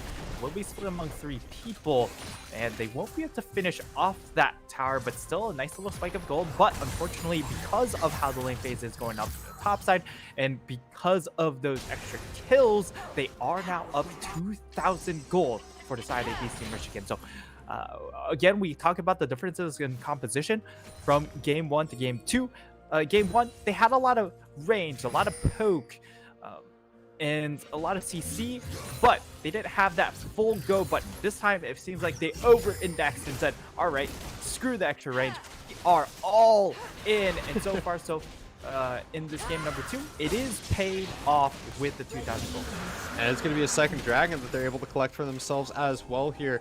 Meanwhile, the answer here for the side of 1Life2Play is still just looking for as much gold into the pockets of this Graves as possible. It's kind of the name of the game for game 1 here, and game 2 is going to be no different. Just the nameplate changing on who is piloting this scaling AD carry pick. Is this time it is Akaipo with that Dirk in his pocket. Is also telling me he's looking to go towards that Eclipse build here alongside that Vampiric Scepter. So looking for a little bit more of a chunk, not so much sustain, trying to do some upfront burst damage here. I personally would have think that the shield build would work better here in order to try and take these extended trades versus the likes of the Aatrox and the Jin Zhao, but it is an option that he's going for here, and hopefully it will mean that once somebody steps a little too far out of line, he's able to punish them, or they're able to sustain up through all the damage that's going to be thrown his way. Both options definitely very good, but we has chosen the extra lethality. Of course, the mythic passive is going to give him that extra penetration. We'll see where he goes from here. I'd love for him to go straight into the Lord Dominic's regard, but now definitely catch potential here. Ooh, that's going to be the Jinja ultimate coming out in order to try and buy some time, keep himself safe, but he's a little too far forward without the rest of his team here. The Riddle's not going to be able to quite find the damage here. The Ornhorn coming out. One more auto attack, but it's not going to be quite enough. Senior Ice, you can't be the one that's doing the damage to the front line here, as that is going to be Meow. Barely able to walk away with his life, but when he's only getting focused by one member, he's not going to take too much damage. Ezreal, though, is still very healthy and alive on the other side here from the side of 1Life2Play here. He's going to be trying to get as much damage in as he can with those Mystic shots, but a great knowledge there to back off from the side of Eastern Michigan University. Grants them 1 kill at the end of the day. Now, this is where you kind of bring up Senior Ice. Hasn't had a great showing on the Ornn pick. We've seen his execution of the Ornn leaves a little bit to be desired as well. And I feel like this is where we bring up the fact that he plays a lot of Kai'Sa. He plays a lot of bot lane. And perhaps not fully understanding what this champ can do, and perhaps defaulting a little bit to say, all right, we'll play a tank. But Ornn just has so many things he can do with this kit. It really shows that if you're not familiar with this champion, you are going to get exposed to a degree, just like in that previous fight.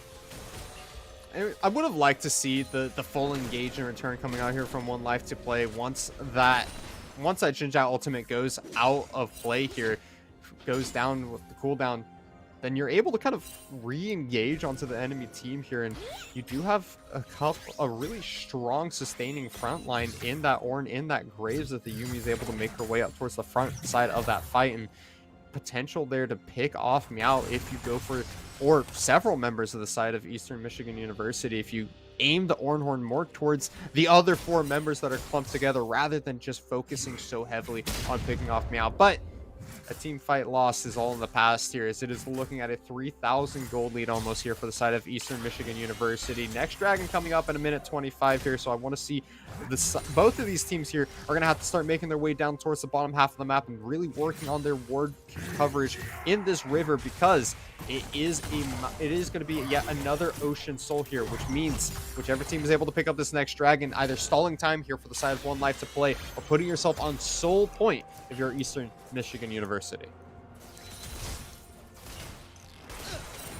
And now Eastern Michigan, I mean, this Dragon's definitely a win condition, but now, look at the flank. Beautiful engage. Ooh, that's going to be a great disengage coming in by Boomer here, though. Oh my gosh, Fox barely going to be giving up her life. There's the last shot of Coling. Is going to finish off the Yuumi, but it means that Boomer is still alive. Meow has to use the ultimate nerd drive by some time. That's going to be the Zillion ultimate coming out as well, trying to go for the revive here, but it is going to be timing out perfectly played by a Gaipo, but he still goes down with a flash engage coming in from Gob there in order to finish off the enemy jungler.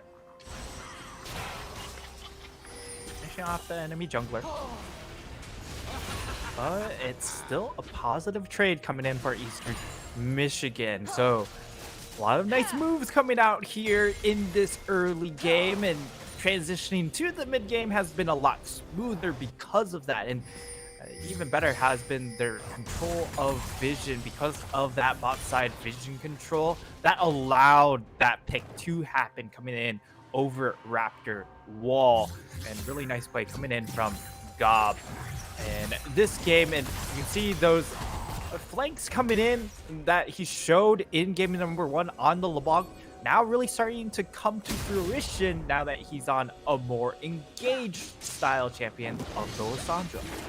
The CC is doing a huge amount of help here for Gob in this game, as he's able to lock down the Ezreal, which really forced that flash to come out there from Boomer. Wasn't able to make it away with just the blink, and instead it is Fox that gives up her life for it. And there's also going to be another Dragon being started up here by Eastern Michigan University. Nobody has really seen this out on the side of 1Life2Play, and a smite comes out from Meow. That is going to be the 3rd Dragon of the game being traded here for the second Rip Herald on the top side of the map, One Life to Play. Mhm. They don't feel like they're in a position where they're able to take any of these fights just quite yet. They need the gold, they need the items in order to feel confident enough themselves to try and take a full 5-on-5 here, but it means that they are risking every single 5 minutes. They have to be showing up on the bottom side of the map, because no matter how much damage you have, no matter how many items you're able to build, Ocean Soul is going to make it so difficult here for One Life to Play to be able to burst through anybody on the side of Eastern Michigan University with the amount of sustain through the soul and through the double gore drinkers that they have been able to pick up for themselves so far. That's the important thing, right?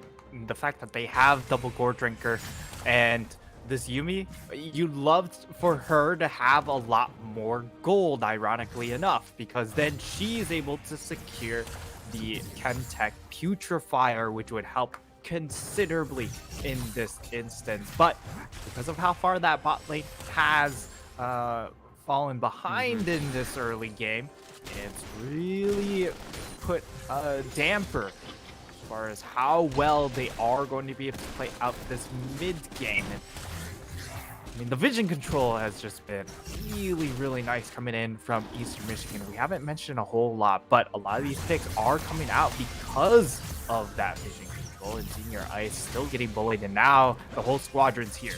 Yeah, now coming up, he's just going to be casually taking that turret. Does not care for those turret shots himself. Senior Ice trying to buy as much time as possible. The Ornhorn does come out. It's going to be a re-engage coming in from the Jin Zhao. But he is just so tanky with the Sunfire Aegis, Steel Caps, and a Brambles Vest. It's a double 80 comp. We talked about the armor stacking that was available for the side of One Life to Play here. Senior Ice gets pulled back one more time. They want to try to just finish off this turret. That's going to be a flash away, though, in order to try and keep himself safe. Senior Ice understands that that turret is not long for this world, and will instead decide to back away and allow that topside brick to be broken. Yeah, a really ugly looking dive there. Definitely not very clean, but it gets the job done, right? The main goal wasn't to kill the Ornn. That would have been a nice little side prize there, or side dish in that instance, but it was just to make sure they secured that top lane tower, remove that from the map, and give them more room to play around on this map. And now we're looking at some of these extra items coming in at 21.5 minutes into the game. We have mythics completed all around the board. That Moonstone Renewer completed onto the Yumi. And now she's most likely going into that Chemtech Putrefier. But 2 items completed onto the Graves. He's going to be the big carry to keep track of. I don't like the Collector, though, even though, you know, there's execution damage coming in from his ultimate. It helps out. Double execute. That's always fun to play around here. But with so much health being stacked up, just get the LBR. Yeah, you would think that it'd be being clicked up here, as we do have a team fight going on. Gob getting chunked out so hard there. The final chapter coming in, trying to buy as much time. Zillion ult was dropped in order to make sure that the Lissandra's able to stay alive here. An excellent Jin Zhao ultimate going to be able to keep himself alive as well. But now Jin Zhao is here. There's so much kiting coming in here from One Life to Play, though. Boomer hasn't been touched. Akaipo is still full health. Senior Ice is also full health, and despite the force engage coming in here from the side of Eastern Michigan University, despite their early game lead, they are the ones that lose their first member and only member of that team fight in the top lane. And now you're seeing this composition come to life, right? Because if that first engage doesn't get 1 or 2 kills, they don't have the extra oomph in this Eastern Michigan composition to then deal with the turn coming in from One Life to Play, and the amount of AoE power that they have with the Ornn ultimate, with the Syndra stun, with this Yumi ultimate. There's so much zone control and terrain control that Eastern Michigan, they can't consistently force themselves through these choke points, through this jungle passage. So they need to take fights more in the open, in these lanes, or maybe around larger areas around Dragon or around Baron, that they have a little bit more space to maneuver. But now the chase is on in this bottom side. A lot of damage. And that's just an easy shutdown for this Graves, who's has infinite amount of gold right now. Yeah, the clean pickup there coming from Makaipo, and it looks like that Rift Herald trade coming into play here. They thought that we said that they were going to have to try and contest every single dragon on a 5-minute cooldown here from here on out in order to bring themselves back into this game. Yep. But it is a scaling composition once again here for the side of 1Life2Play. You have the Graves, you have the Ezreal, you have the Yuumi and Ornn. Level 14 on Senior Ice here means that those ornaments are starting to come into play as already the Eclipse has been upgraded to that extra 1,000 bonus gold damage item. You also have finally the tier being stacked up here from Yuumi, but more importantly, it is going to be that Oblivion Orb picked up. So we are working towards that Hextech Purifier, as you've been mentioning all night so far, Nightstar. It is going to do so much work to prevent the sustain on the side of Eastern Michigan University. And as we look towards further team fights, Boomer, that's not good. That's not the kill you need to be giving over when you're just pulling yourself back into this game. What is going to be picked up here from the side of Eastern Michigan University? Senior Ice. He has to back away the final chapter he's used. That's going to be the one part as well. Pressing card is going to be coming in here in order to try and buy some time, but Meow gets blown up by a Kaipo. Kanji is now deep within enemy territory. Big knock up. Get on the screen. You have to blow up the main carry.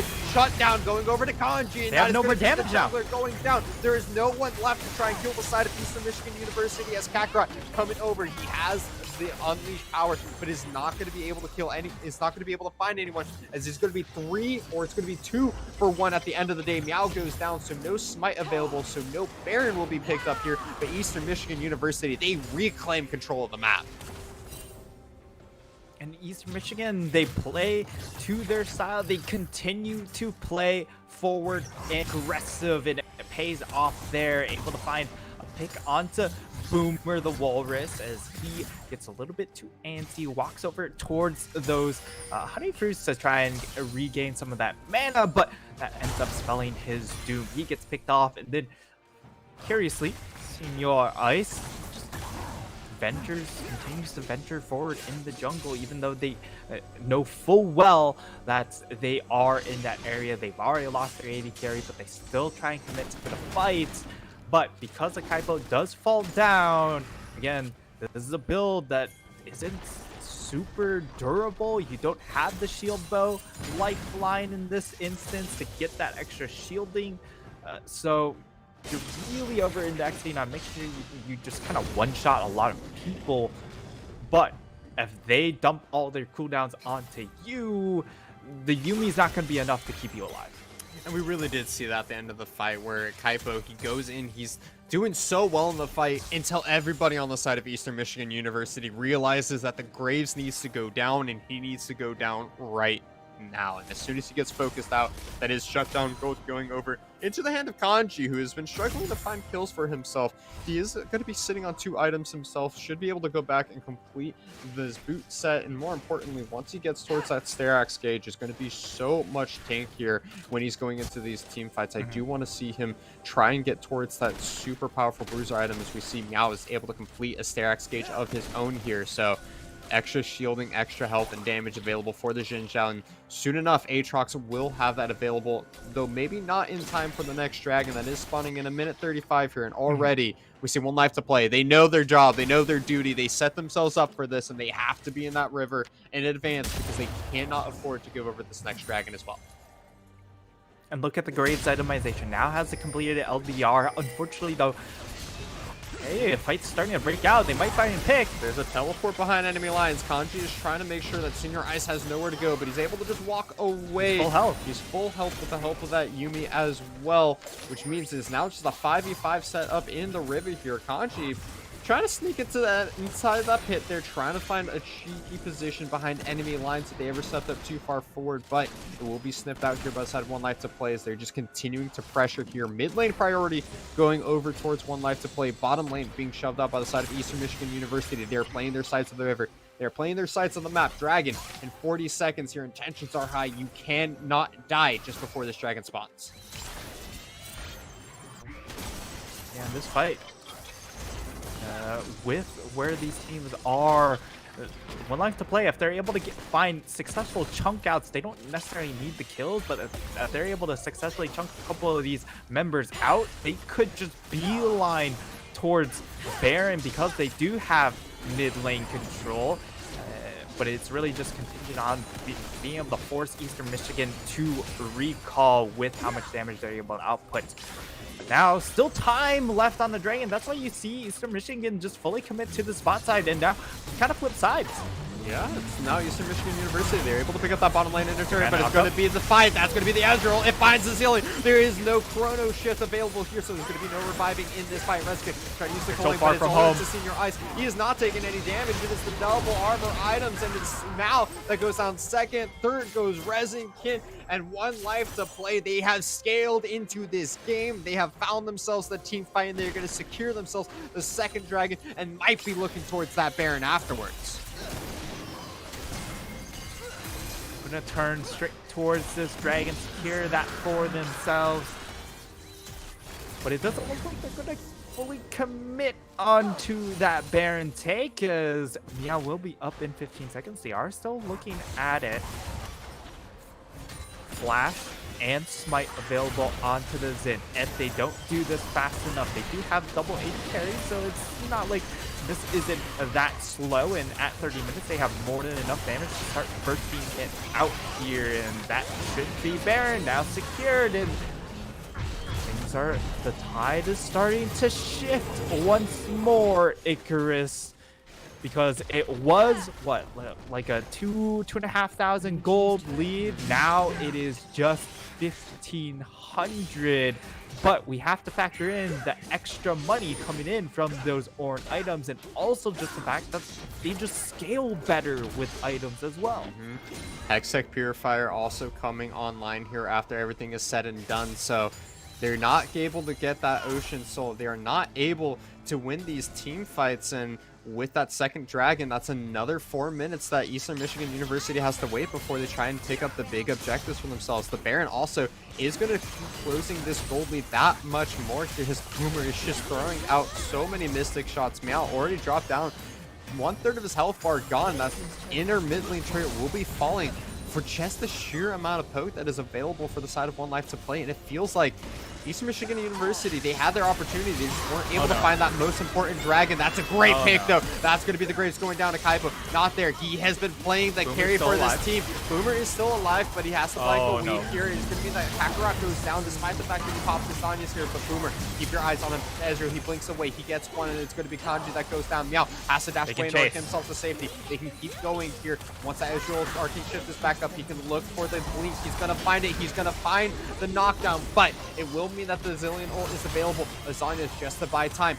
Are you going to be able to finish this kill? Not time just quite. God is able to go away here as Rasenkin is back on the map. He is at that mid lane. They want to try and defend this inhibitor turret, but it's not going to be enough. Bursted down here by Boomer. Bursted down here by 1Life2Play as Yuumi just bouncing back and forth, making sure that no member here 1Life2Play is dropping down. Gob wants to try and get onto Boomer here, but he's not going to be taking the claw over the wall. Great heads up play there by Senior Ice to walk back around in order to make sure that Ezreal is safe, and it's going to be inhibitor picked up here by the blue side team as they are making the comeback happen. They are still down in gold here, Knights, but they now have all the priority of the map.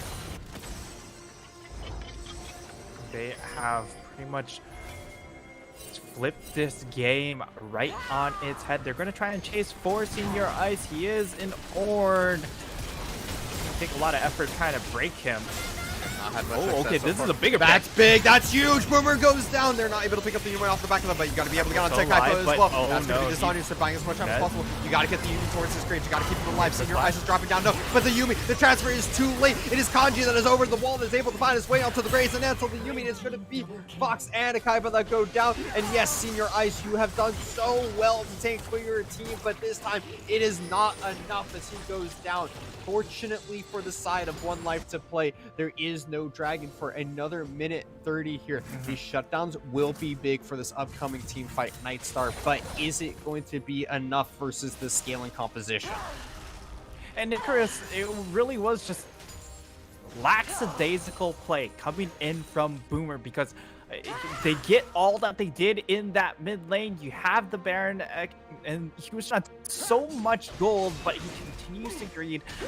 Ended up being, I mean, in football, they would call it extracurricular activities, right? Because after the play is done, you end up doing a little bit something foolish afterwards. You stay committed to that play, you, and you get called for unnecessary roughness.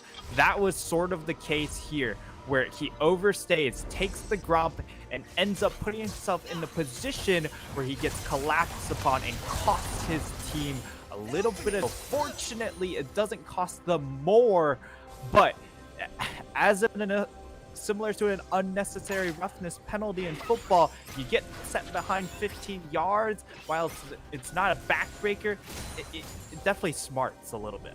It definitely hurts here for the side of 1Life2Play, but they're still able to make their way into this river. They have priority here onto this next spawning dragon that's coming up in just 5 seconds here. Boomer, you're stepping really far forward for someone who just died. You have both summoners available, though, so not feeling the pressure too much here, as Meow was the only one in position to try and get on top of this Ezreal. Now, the dragon has been started. Steal. There has to be a play coming in here from the side of Eastern Michigan University if they want to try and make this one happy. Senior Ice dropping down extremely well on the top side of the fight. Are they going to be able to finish off this Ornn? There is going to be no Ornn. Dragon still at 4,000 health. No, this Yuumi! one's healthy. Kanji gets blown up, though, by the hands of the Kaipo. They want to try and get on top of this Grace, but that's going to be a huge burst coming in on Rassikin. Is he going down? Not just quite yet. Such great patience here from the side of 1Life2Play here. The smite comes in, though. The Ocean Drag has been completed here. The soul found for Eastern Michigan University as a double kill comes in from Rassikin. Gob goes down at the end of the day, but he finds the engage for his team that is needed, and it's the Dragon Soul that has been so painfully waited upon for the past 15 minutes here tonight, but it's been finally picked up here from the side of EMU. They finally cash in onto that big objective that they really needed to try and close out this game. And while there is a decent amount of heal cut built up, it may not be enough here, as that is the big objective that they desperately needed to try and pull this game across the line in game number 2.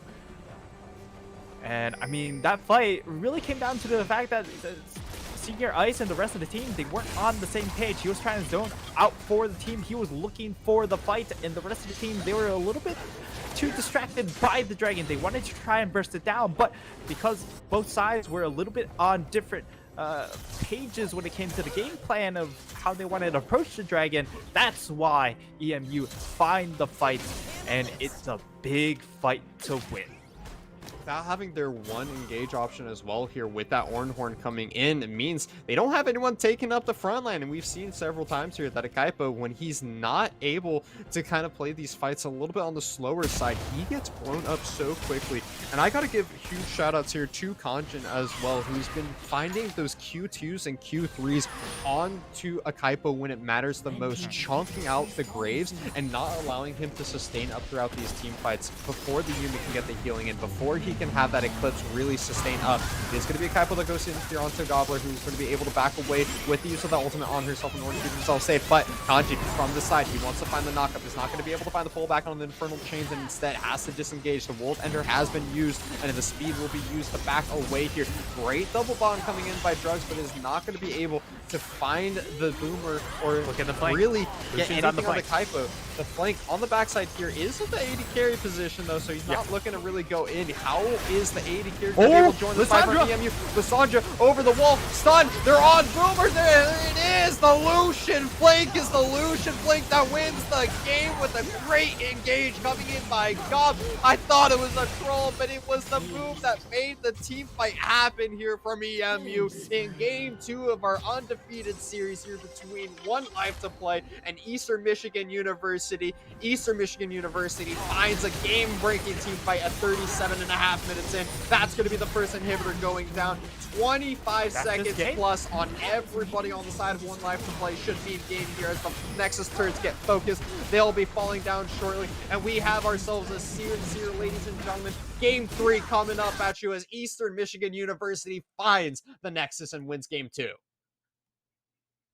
And while 1Life2Play, they played a brilliant game to get themselves back into it. They had the better composition, but they didn't have the best player on the Rift. That belonged to the side of EMU. That was Gobbler, as he comes in with brilliant flanks. Game one, he was on the LeBlanc. He had a little bit too much to do, but in game two, all he was find the perfect engage. And time after time, he found it. Yes, their team was put in a bad spot, but when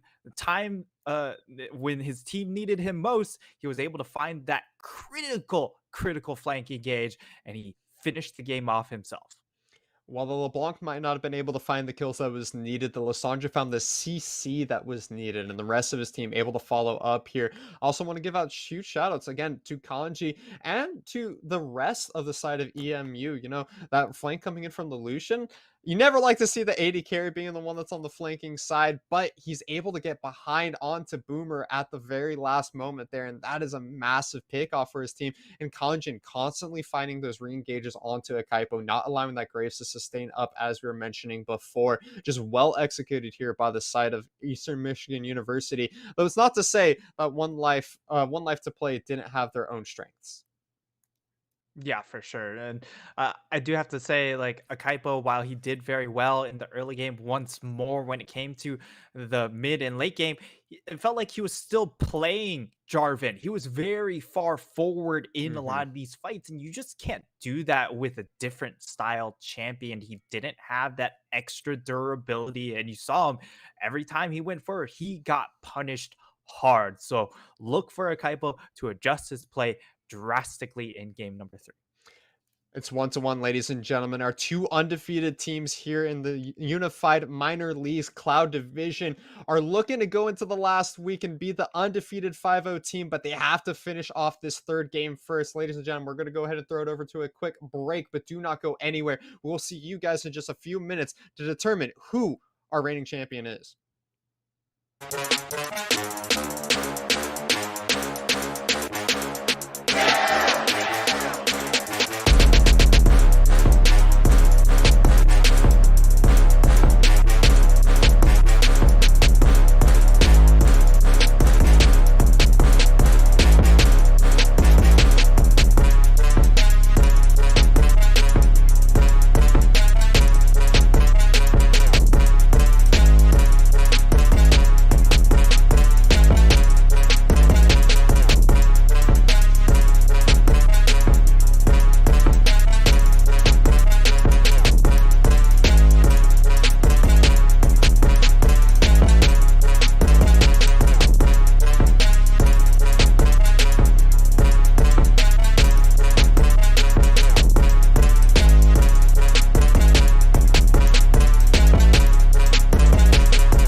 We got ourselves a series here, Night Star, and everyone at home watching as we have a 1-1 set here between Eastern Michigan University and One Life to play, the two undefeated teams of the Cloud Division here in Unified Mid or Minor League, I should say.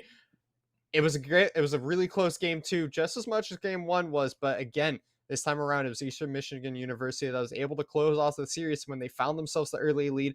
Bit of a sketchy mid game, but they found the team fights that they needed at the end here, Nightstar. Yeah, they did. And, credit goes to them with a draft that was on a bit of a timer. They were able to accumulate three dragons early on. And while they did fumble a little bit on the fourth and fifth dragon, they were able to, at the very end, finish out the Dragon Soul and find that big team fight in that mid lane. So big credit goes out to their mid laner as they were really able to swing the tides. But at the same time, you have to look at why those engages also happened. And it comes down to a lack of vision control coming in from the side of 1Life2Play. You saw numerous times that they just didn't have wards down. And part of that comes down, well, you have a Yumi. You're not going to face check anything with the Yumi. Mm-hmm. And with their champions, the only one who was really able to do that was Ornn. But they did have two blue trinkets at that last fight. They had the option to ward their flanks. They just never chose to use them. It is so difficult as well, though, for the side of One Life to play because they're constantly pushing their advantages. But when they have an advantage, they go straight for the objectives. They go straight for the turrets. They go straight for the dragons. And they never took the time to set up those wards as the game continued to develop. And so we saw a lot of the times, yes, they're able to make a play happen, especially in the mid game with this a couple of successful team fights, but they never took full control of the map outside of breaking that mid lane inhibitor. When it came to ward coverage, as you were saying, just lacking across the board, and they got punished for it as the game continued. We're hopping in a game 3 draft here, though, Nightstar, and it's going to be that Shen for the third and final time. Taking off the board here, Senior Ice will not get his hands on that comfort pick on the top side of the map this series. Yeah, and that's a big comfort pick in my opinion because when you look at how well the Ornn did in that previous game, he wasn't really zoning off the champions properly.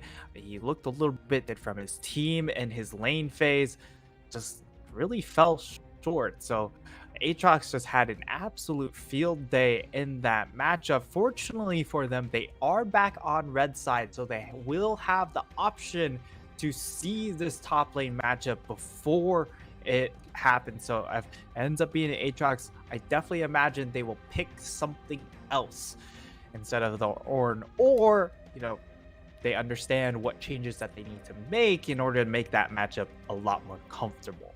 And it was interesting to see that the Ornn got picked into the Aatrox since it had already been drafted by the side of EMU. So this time around, I want to see what is going to be played by Senior Ice as the same bans all 3 games of this series here coming from EMU, not allowing that Swain in the bottom lane. I'm personally a little disappointed as a huge fan of the mages in the bottom lane, not to see the Swain Trundle. I was really curious to see how that lane operates. I want to see it get played here by Boomer and Fox, but Eastern Michigan University, they know better. You don't let them have comfort picks just for the sake of seeing how that lane plays out here. You ban it away here. The Lissandra ban, I do personally like a lot here from the side of One Life to play, though. It was just so expertly piloted here by Gob with those flanks. He got a lot of good flanks on him with the LeBlanc, but it didn't have the same impact. So this time around, though, with that CC-based mage, it did provide so much work, especially in those very late game team fights, picking off Boomer time and time again. So with that, it does mean that the Braum ban was dropped here, and that is going to be the priority pickup here from Mr. Michigan University. An interesting first pick, no doubt, because it feels like you're really only utilizing it to block out perhaps an MF pick. But for One Life to Play, they go ahead and get themselves a Grave once more. I would say Graves in both games was successful, but I would also say a Kaipo towards the end of game 2 really fell short of his positioning. They also snagged themselves up this myth or the LeBlanc, and taking it and denying it away from Gob, I think is a big deal because yes, he wasn't successful in picking off players in game number one, but those flanks and just that LeBlanc playstyle was just so frustrating for them to deal with. And now we're also going to see Akshan thrown in to deal with that. So Akshan, a very strong laner in my opinion. He's Hmm. gone through a couple of changes when it comes to his his build path was more of the on hit fashion, but now he's more of a crit builder. And one love to play. Okay, Here we they've go, gone, Nightstar. yeah. So I'm they've gone for the Ziggs.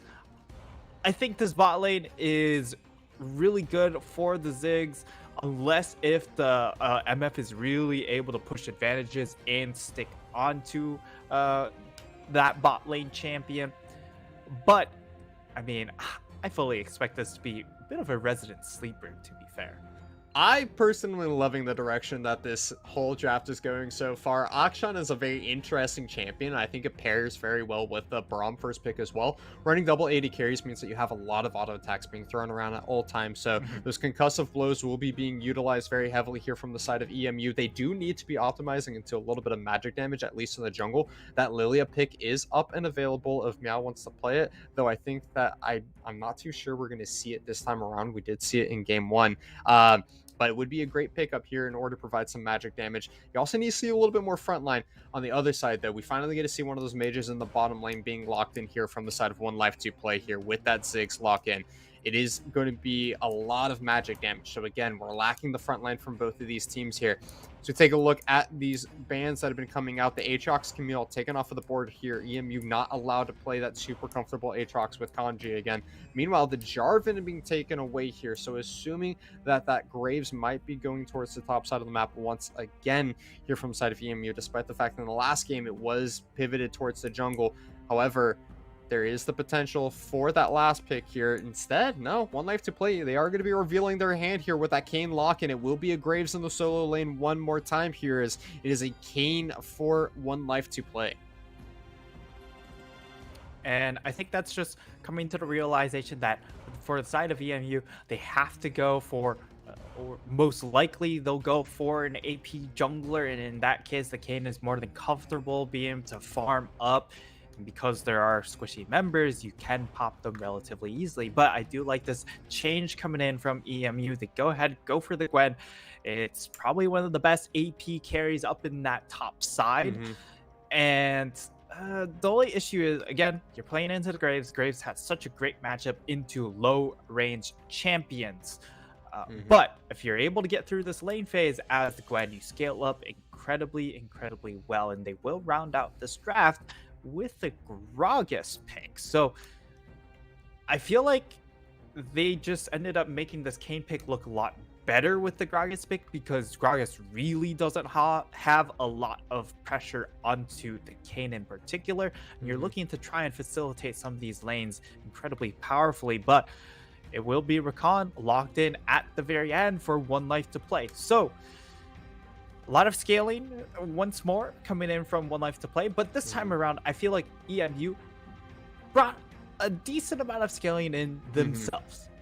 They really did with double 80 carry comp, and then Gwen, who likes to get a couple of items underneath her belt first, in particular that Riftmaker Nashor's Tooth combination for the sheer sustain that you can have with trades. I am curious to see about that top lane matchup you were mentioning before here. Senior Ice versus Kanji has been a very violent top lane matchup all series, and now that you have the Gwen into Graves, that melee that wants to trade early into the sustaining, harassment and almost burst damage that Graves has once you start getting later into the game, it's going to be a very volatile early game. In particular, Graves can't utilize the armor passive that he's been using this entire time so far versus the likes of this Gwen. You are going to have to be optimizing into a little bit of magic resistance, but you don't go any early magic resistance item on Graves. So it should be a really interesting matchup. Mhm. And I'm super excited to see whether or not either of these players are going to be getting help from the junglers in this final game of the series here, because it will have very large implications here. Whether which one of these teams wins is going to be going in undefeated into next week. And if it is Eastern Michigan University that wins, they already have a bye. They are going to be your 5-0 team.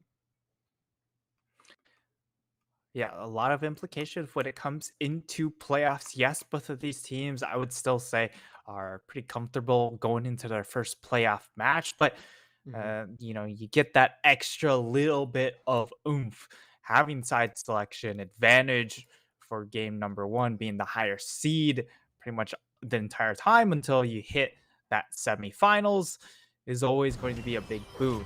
As we head into our final game of tonight, we'll see if One Life to Play can turn things around or if the EMU draft adaptations are enough to finish off this series in a bit of a reverse sweep fashion. I'm also curious to see how this mid lane matchup goes. I love Akshan, but he's not exactly the strongest laner. His biggest strengths in being a laner is that he just shoves out the wave, can take some early trades, but wants to try and get into these side lanes more than anything else. And I'm expecting to see that, we're looking at this top lane to be very volatile. He can also really utilize that Baram passive. So you definitely have to expect that God, who has been on the roam, who has been on the flank this entire series so far, is going to be looking to utilize this action to influence his side lanes and really set up the rest of his team for success. Is definitely the player to watch, has Pressed Attack, has the Ignite here, looking to make some plays, whether or not it's in one of these side lanes or in the 1v1. I haven't personally seen a whole lot of Akshan when it comes to somewhat competitive play, so I'm definitely curious as to see how this matchup will play out. LeBlanc, not necessarily known for her lane phase as well, so perhaps is one of the better matchups for Akshan, but when it comes to that mid game, when LeBlanc starts getting rolling, this Akshan is definitely going to be put on notice because it's an 80 carry against an assassin. That is kind of the scary world that I was thinking about as well here, is if this LeBlanc gets rolling, what does Akshan do? You can't ever shove out the wave because that requires you to step up to these minions and put some focus into them. And every time you do that versus the likes of a LeBlanc, if she finds an early lead, is going to be able to put out so much damage. So a lot of volatility in these two solo lanes. Meanwhile, as you're saying, bottom side of the map, kind of looking at a resident sleeper here. Ziggs and Rakan really looking to just shove out this wave more than anything else, as Drug and Russican, they want to try and trade whenever they can, try and look for those concussive blow stacks, but we'll see how successful they are, as already Gob having to use that swing away in order to get himself out to safety there, going full Batman on that steal to take away the Raptors. Really nice heroic swing there to get himself out of that play, but I mean, he's just playing super aggressive, trying to get, not only is he making things annoying for a Kaipo, but he's getting knowledge of where Kaipo is. I think that's the bigger deal. And that also secures a little bit more comfort for this Gragas, because Gragas is one of those champions that can get bladed around. And now the collapse. The collapse, that's going to be the concussive flash. That is going to be the knock up, the stun. The ignite comes out, but it's going to be the auto attack that finishes it there for Russ and Ken. MF, the strong AD carry we've been talking about so far, is going to be able to get that first blood and so much extra gold. Great damage coming in by God there in the mid lane, but it is going to mean another flash expended here by 1Life to Play. And this lane phase looking really, really good coming in from EMU. Get another trade coming in, this time up at the top side. Does have his passive fully stacked, but he is a level down, so Graves actually has full advantage in this trade.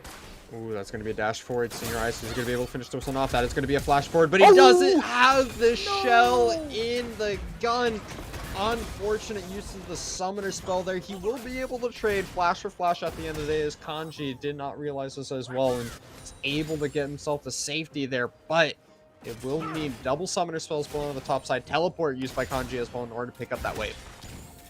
That was pain. That hurt my soul. Oh, it was so close, but he just couldn't finish it off, and now... Oh no. The bottom lane. That's double buffs on the MF. More than enough sustain, and look at Boomer's mana pool. He has none, so you can be a lot more aggressive. Wow. No, that's going to be Gob going Oh. back in one more time. The auto attack's coming out. The ignite is taking away, and it finds the kill before he has to reload his auto attack there. Meanwhile, Akaipo, he doesn't want to let Goblin get out here for free. He's going to be using his ability to run through the walls, but one more heroic swing will get the Akshan to safety.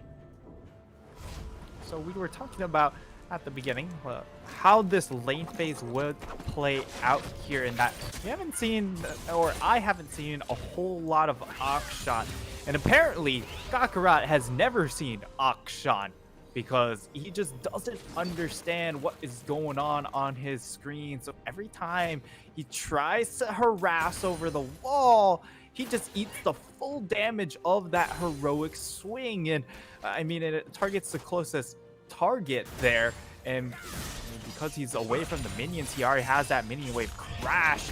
He's just taking the full brunt of that heroic swing there. And I like to see that we already have what is the makings of an early wit's end coming in from Gob as well, understanding that he does not want to be losing this lane. And so you already build a wit's end in your normal build. So it's a great first item here. Great optimization. Akaipo, has no flash. He's gonna get picked off here once again by Meow, and it feels like EMU, they won that last game and they have put this series on their back. They are feeling so confident and have the tempo for game 3 here. As we have another engage coming on the bottom side. Concussive Blows comes out. Fox has to dash away. Great use of that satchel charge to bounce away and get the extended dash distance for the Rakan. Meanwhile, top side of the map, Senior Ice also getting chunked out here. It's just everyone on the side of 1Life2Play is struggling to keep themselves alive during the landing phase. Fight continues to happen in that bottom lane. They're trying to continue to push this tempo and up into that top side. Because you bully out the Kayn, you're able to continue to pressure this Graves as a result. So, yeah, doing a really good job taking advantage of this. And at the same time, Akaipo, he didn't have a whole lot to farm, so it was almost expected that he would try and get a little bit desperate, making that play up to that top side, and he has to pay the big ultimate price. And now more attention being tossed into this mid lane. God is just so aggressive. Every time he has a chance to heroic swing aggressively forward, he takes it, and you see just how far ahead he is here. As he goes 2v1 and is able to get the better half of the trade, despite the fact that he's facing off against 2 enemy champions here. We did see a little bit of a rotation coming in from Resican there towards the mid lane, and it means that you have all of the bot lane prio, which means that this first dragon of the game is going to be getting picked up here by the side of Eastern Michigan University. Smite coming out here from the Gragas. There is no flash on Boomer here as he's a little far forward, but the satchel charge once again getting him towards safety. It's just the map pressure is unrelenting here from the blue side team.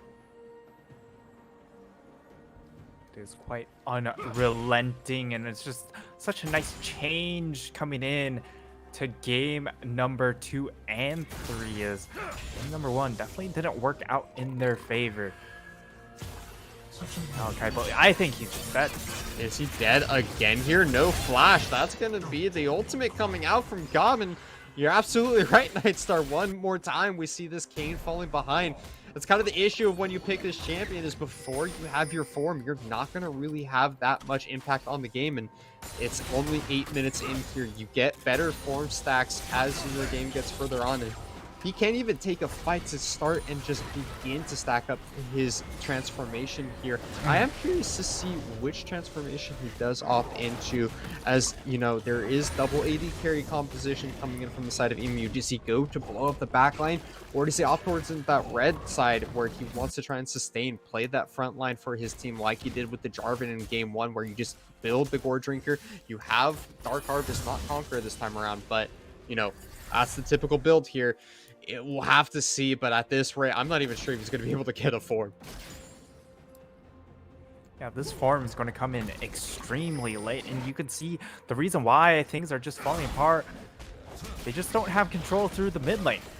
This Akshan pick that's absolutely dumpstered Kakarot. I mean, maybe he's getting wrecked by Kakarot, as his name suggests, but like, because of that, every time he even looks at Scuttle Crab, he's instantly getting collapsed upon. And the issue is the side lanes aren't quite strong enough to help prop him up. But Reskin, he's all by himself. Oh no, this is what happens when you leave the AD carry just a little too long. Great cancel on the MF ult there, and that's going to be the Mega Inferno Bomb coming in there from Boomer as he finishes off the kill. Finally, signs of life coming in here from 1Life2Play as the Ziggs AP carry in the bottom lane finds the first kill for the red side team.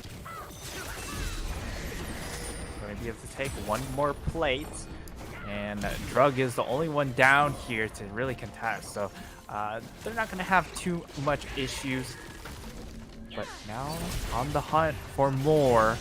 Ooh, they're trying to find a shutdown here onto Gob. 3 members of 1Life2Play are there, but it's going to only force the flash away from Gob. Now, Senior Ice, he's getting with Gragas. Great combo Blast coming back in from Meow. The blast back is there. It's going to be the dash coming from Kanji. They're trying to keep this one going. The ultimate used by this Gwen. The last needle there is not going to be able to pick up the kill onto this Graves. Instead, it's going to be the Raptor camp picked up after all of that. A couple of flashes, a couple of ultimates used, but at the end of the day, nobody goes down, as it's going to be even more platings being picked up here by the side of EMU. Let's not forget the fact that there was that Rift Herald dropped in the mid lane as well. So this Akshan getting a couple of extra platings, going down to 2 in the mid lane here. He is so far ahead, sitting 15 CS up, 2 kills. That Wit's End already completed here for Gob. And I mean, as I said in the previous game, 1Life2Play, I mean, their team may be the better team, but EMU, they have the best player on the Rift. That's Gob, and he's really flexing it here in this game number 3, winning lane and also heavily impacting these sides.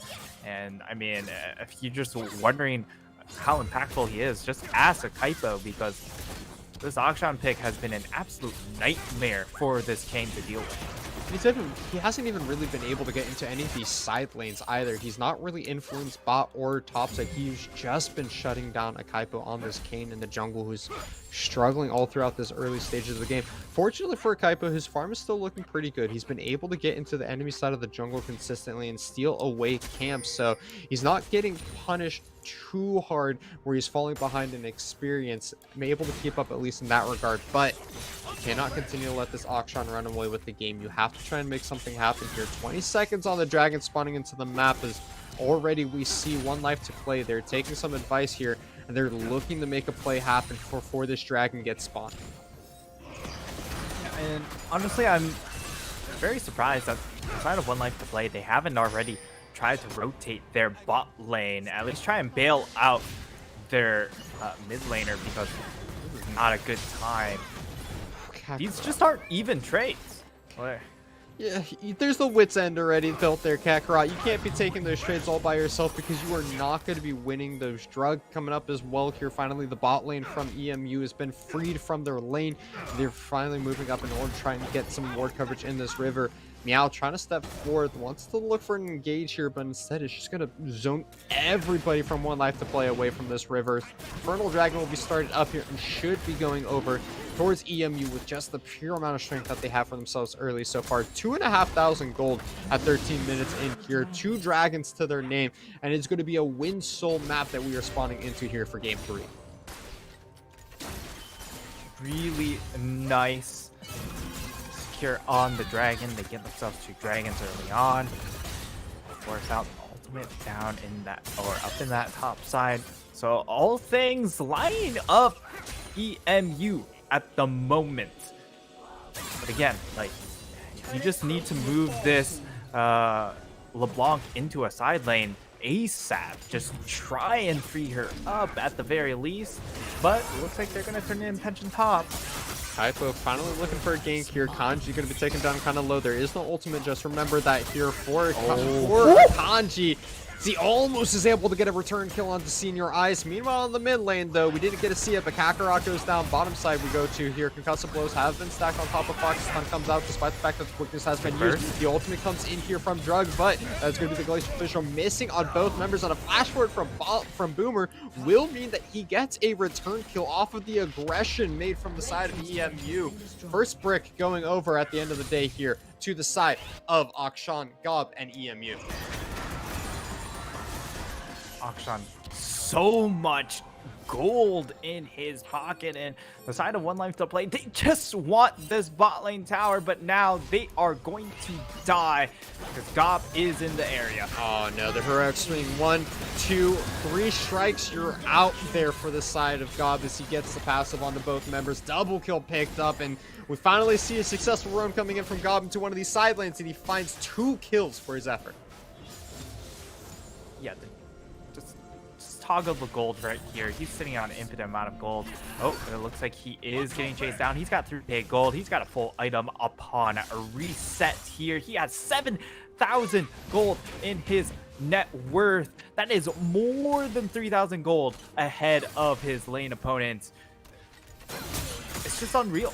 It is absolutely unreal. And the fact that 1Life2Play have been super stagnant with their lane approach and haven't rotated this the Ziggs pick into the mid lane yet, and yet they've continued to just suffer with this LeBlanc. At the very least, now MF has been rotated into this mid lane, so you have a little bit more freedom. It's a little bit less pressure applied to her, but fact of the matter is, this LeBlanc isn't going to be blowing anyone up anytime soon, even with double 80 carries on the other side. And really, for the side here of 1Life2Play, the rest of this game, you're looking towards this top side of the map. Senior Ice, the one lane that hasn't been losing a whole lot, 1-for-1 at the end of the day, and has been able to pick up that shield bow, the first member besides Boomer that is able to pick up his mythic item. We already see EMU. They understand this. They know that this Graves cannot be allowed to scale. That's going to be the quickness. That's going to be the engage coming out here. It's a 4v3, as you said, Nightstar, but it's going to be an engage onto Drugs. They want to blow up this bomb. They don't want to allow him to play for the stuns. That's going to be 1 kill picked up. Kakarot coming in with the first kill for himself. Meanwhile, on the backside, Kane finds another kill in this team fight, but it means he is underneath the turret, and he goes down, allowing for Gwen to teleport into the backside of this fight. Is he going to be able to find anything? You got to get behind the turret there. Great flash from Senior Ice in order to find himself the safety, not allowing that Action ult to drop him into kill range for this Gwen. Really nice play coming in from EMU, and given the fact that how fed this Akshan is, and you get a kill if you are over diving 100% of the time, this Akshan will be able to get that res off. And if it happens to be the top laner, you're going to be able to get that TP straight back into the fight. So you have to be aware of these teleport timings even more so. I've kind of theory crafted the possibility of maybe you run just teleport on everyone, whether it's through Unsealed Spellbook or just in your set, just because, well, if Akshan gets fed, you just let him get the reset, you teleport back in, and all of a sudden, like, it seemed like you won a team fight, but four members respawn and instantly they're behind you once more. You know, it could be a thought, but at the same time, it's probably just a thought.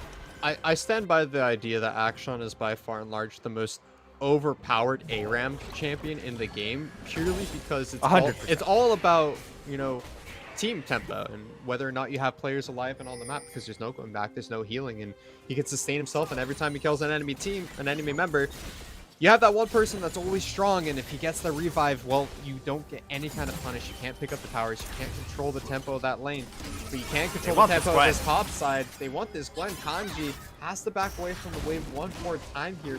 Not going to be able to find the kill.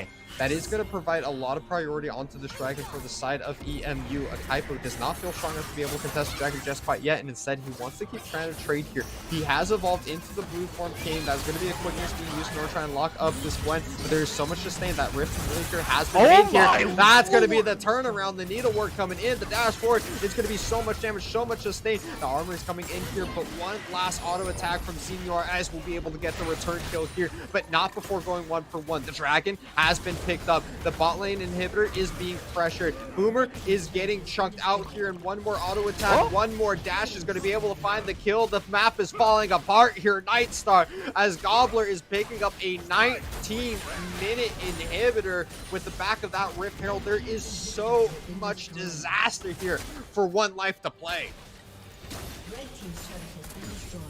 This series has come apart at the seams for 1Life2Play. It all starts with that mid lane. Gob just showing up in a massive fashion. 7-0-0 has shield mode completed, has the wit's end completed. There's just no way you can burst this champion down. Yes, you have Kayn, Graves, Ziggs, a lot of AoE backline threat, but this Kayn is behind. He's not going to be able to delete anyone anytime soon because he just doesn't have the extra levels, extra stats from that EXP differential. And I mean, the Graves, you know, he's in a good spot. But is he Is it enough? as good as... Yeah, exactly. Oh no, I don't think it's going to be enough here. As Gwyneth going forward, Kanji and Meow so strong at this stage in the game. The double AP threat that you cannot use that armor passive on, but 4 members of 1Life2Play. They want to try and get a punch right here. Akshan is here. Akaipo gets chunked out. That's going to be the recall on the boomerang, but it will not be able to finish off the Kayn. He's dropped down so extremely low. Ziggs finally finds another kill for himself here. It's going to be the Akshan ult coming out of Dash away in order to try to get him to safety, but it's not going to be enough as Gob has just not been dealt with at all in this fight. He is able to do so much work on the side here. MF shows up as well, and Raskin finds himself a double kill. You thought you had the collapse, you thought you had the pick, but at the end of the day, it is 4 for none, or it's 4 for 1, and it's going to be Baron started up with this double A to carry composition. They don't even need their jungler because they do so much damage, and no one is here to respond on the side of 1Life2Play. They're going to try and hope for a lucky, fortunate steal, but that's all it is. Very lucky steal if it happens, but now the jungler's here. That is Baron secured.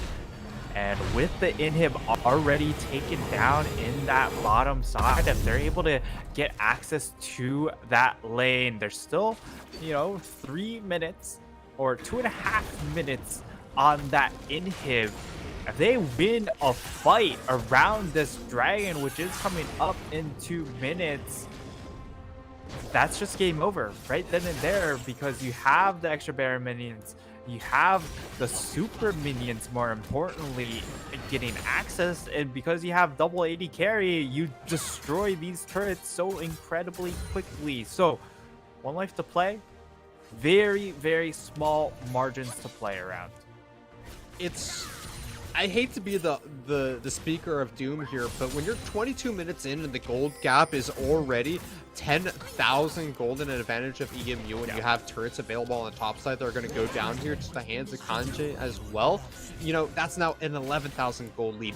It's almost at that point of insurmountable here, Nightstar. You're typically speaking like, what, 13,000 is when people say that there's just nothing you can do. But you could take a look at the items as well. You have 2 completed items for Gobbler here. Meanwhile, you only have the 1 for the side of Kakarot. You have 2 items for Meow. You have an item and a half, including the stopwatch here for Kanji, and 2 items in the bottom lane. Just everyone is so far ahead. The only people really at the same level with each other are those 2 bottom laners here for the side of EMU and 1Life2Play here.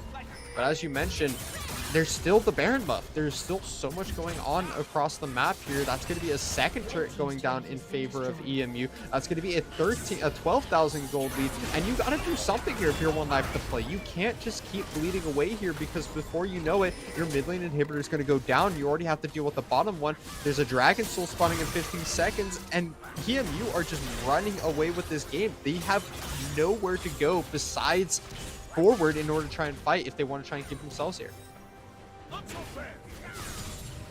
And right now, Oh, okay.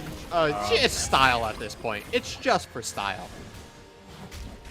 Yeah, and unfortunately, that's also like the only member of their team that can truly stave off this game, slow it down, make sure it's put in a winnable position, because the Kayn's not going to do anything. This LeBlanc pick is dead in the water, and Graves is just a little bit too low range at this point with how far behind they are to have an impact. If this game was a little bit closer, maybe he'd have a chance, but this base is just going to fall with not a whole lot of resistance here.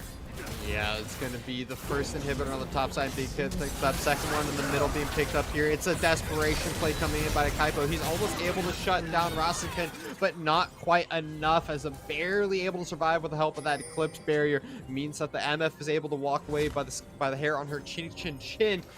It is another kill. The jungler is not alive as the dragon spawns onto the map, and this should be an easy win soul being picked up here, as there's two broken inhibitors, no outstanding turrets besides those protecting the Nexus, and the Wind Soul has been finished here. It is all but the Nexus dead here, and EMU is looking to remain undefeated going into week 5. They want to be the standing first place team here from Cloud Division, and they are doing it in fashion. And right now, you're looking at what are your ways to get back into the game. You have the collector now completed on Senior Ice. Again, not great because of the fact that there is a decent amount of HP coming in from that top half of the map. You know you're going to get Zanya's Hourglasses coming through, so there is durability coming through. Perhaps a GA as well coming in from Gob in this instance. So you really would have liked that LDR in this manner, but Anji a little bit too far out, does have to expend the flash. However, not enough damage to force anything else out, and more importantly, unable to get the kill. Meow now back, and they're looking to end this game straight up as they await for the minions to come in bot side.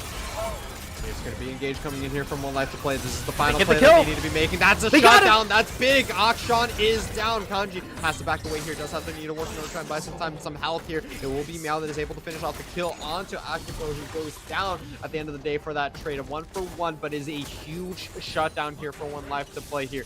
Great sidestep coming in from Kakarot North, get away to safety as well. As it's going to be 1-for-1. That's what you need here if you're 1Life. They chase one more. They're trying to keep going here, but that's going to be the MF from over the wall. Rezikin, he says you thought you were going to be able to stop this game from ending here. You thought you had killed the AD carry, but I am still here. I am still alive, and I still have the bullet time to shut down the entirety of 1Life2Play. A little bit of an overchase coming in here in the game that was slipping away from them so quickly, and it's going to be both Nexus turrets going down. Akepo, you're going to be able to get one kill, but it's only Drugs that goes down, and it's going to be your Nexus that is the pickup instead, as EMU put themselves at the top of the bracket here for the Cloud Division and go undefeated as they have a bye next week, so they have themselves officially a 5-0 record to finish off the regular season.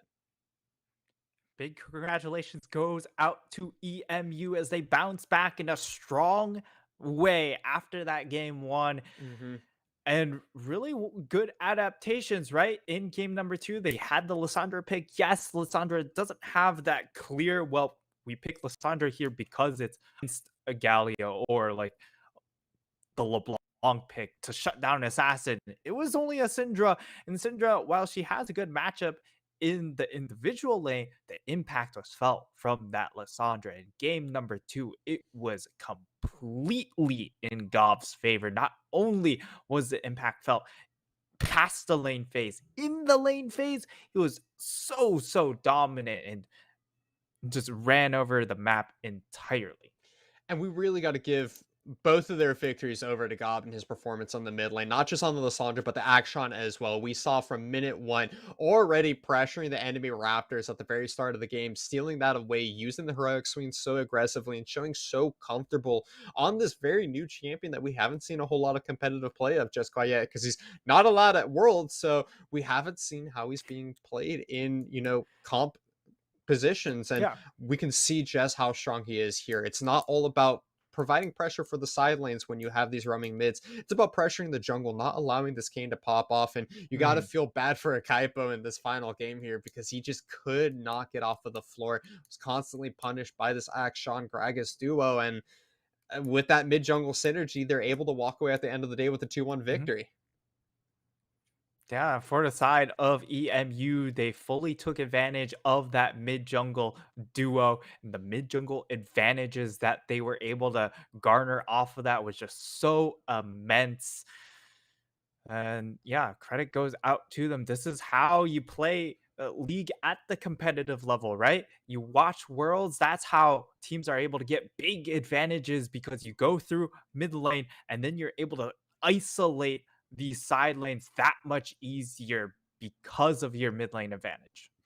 And we got to give a props to the team as a whole as well. The side lanes did a fantastic job of holding their own here. There was a lot of incidences where they just really had to not give over any leads, and they had to be able to play the weak side. And I don't think there's any real point in the side in any of these three games for EMU where they lost complete control of the side lanes here. Senior Ice tried his best in the top lane in order to gain leads and scale into the game for his team, but just wasn't quite enough at the end of the Mhm, day. And you know, props to the rest of EMU as well for being able to hold up their end of the deal because it is a team game at the end of the day. You cannot give mhm. it all to Gob in the mid lane jungle synergy because Resinkin there with that final team fight really wrapped it up home.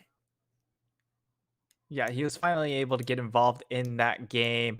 Aside of uh, One Life to Play, thought they had the opportunity to get back into the game, and it definitely looked like it, but well placed bullet time ends it right then and there. I also do like the draft prep that came in from EMU. I mean, in particular, not allowing that swing to come through as much as I wanted to see it. You know, not allowing these kind of interesting picks from the side of 1Life2Play to come through because it is very difficult to deal with something more unique like the Swain Trundle in the bottom lane, Mhm, like the Evelyn jungle as well, which we didn't really talk a whole lot about. But with the very unique gank style that an Evelyn provides, it means that you have to play the game so differently and not mhm. giving over these unique styles to 1Life2Play. They have to go back to fairly traditional styles. And we saw them struggle a bit when it came to playing these front to back style compositions. They looked like they really relied on just hard scaling. And since they didn't have their normal tanky frontliners in Swain Trundle, those style compositions, they weren't able to manage these mid to late game team fights as well as they normally do. Yeah, and they also lost vision control more often than not. And I think that played a big part in them being able to effectively scale out because they constantly were picked off in these situations. And you just can't have that happen, especially as the game goes later and later, because those picks matter more and more because those death timers get longer and longer. Well, with that, ladies and gentlemen, though, we thank you all for coming out and watching us tonight here. Shout out to all of our sponsors. You guys have seen them on the stream all throughout the night, but we are going to be throwing it to the end of the stream here. It is going to be Eastern Michigan University. At the end of the day, 2-1 is going to be going into week 5 here with a 4-0 record. They have a bye, so it's a 5-0 for them. Keep your eyes out, though, because there are still playoff spots to be obtained throughout the rest of these divisions. And keep your eyes on how the playoffs are going to play out as well here. But with that, I'm Icarus. This was Nightstar. Thank you to our production and hypertension as well. The man behind the scenes making this all happen, doing such a beautiful job with everything that you guys have been seeing on screen. And for that, we bid you adieu.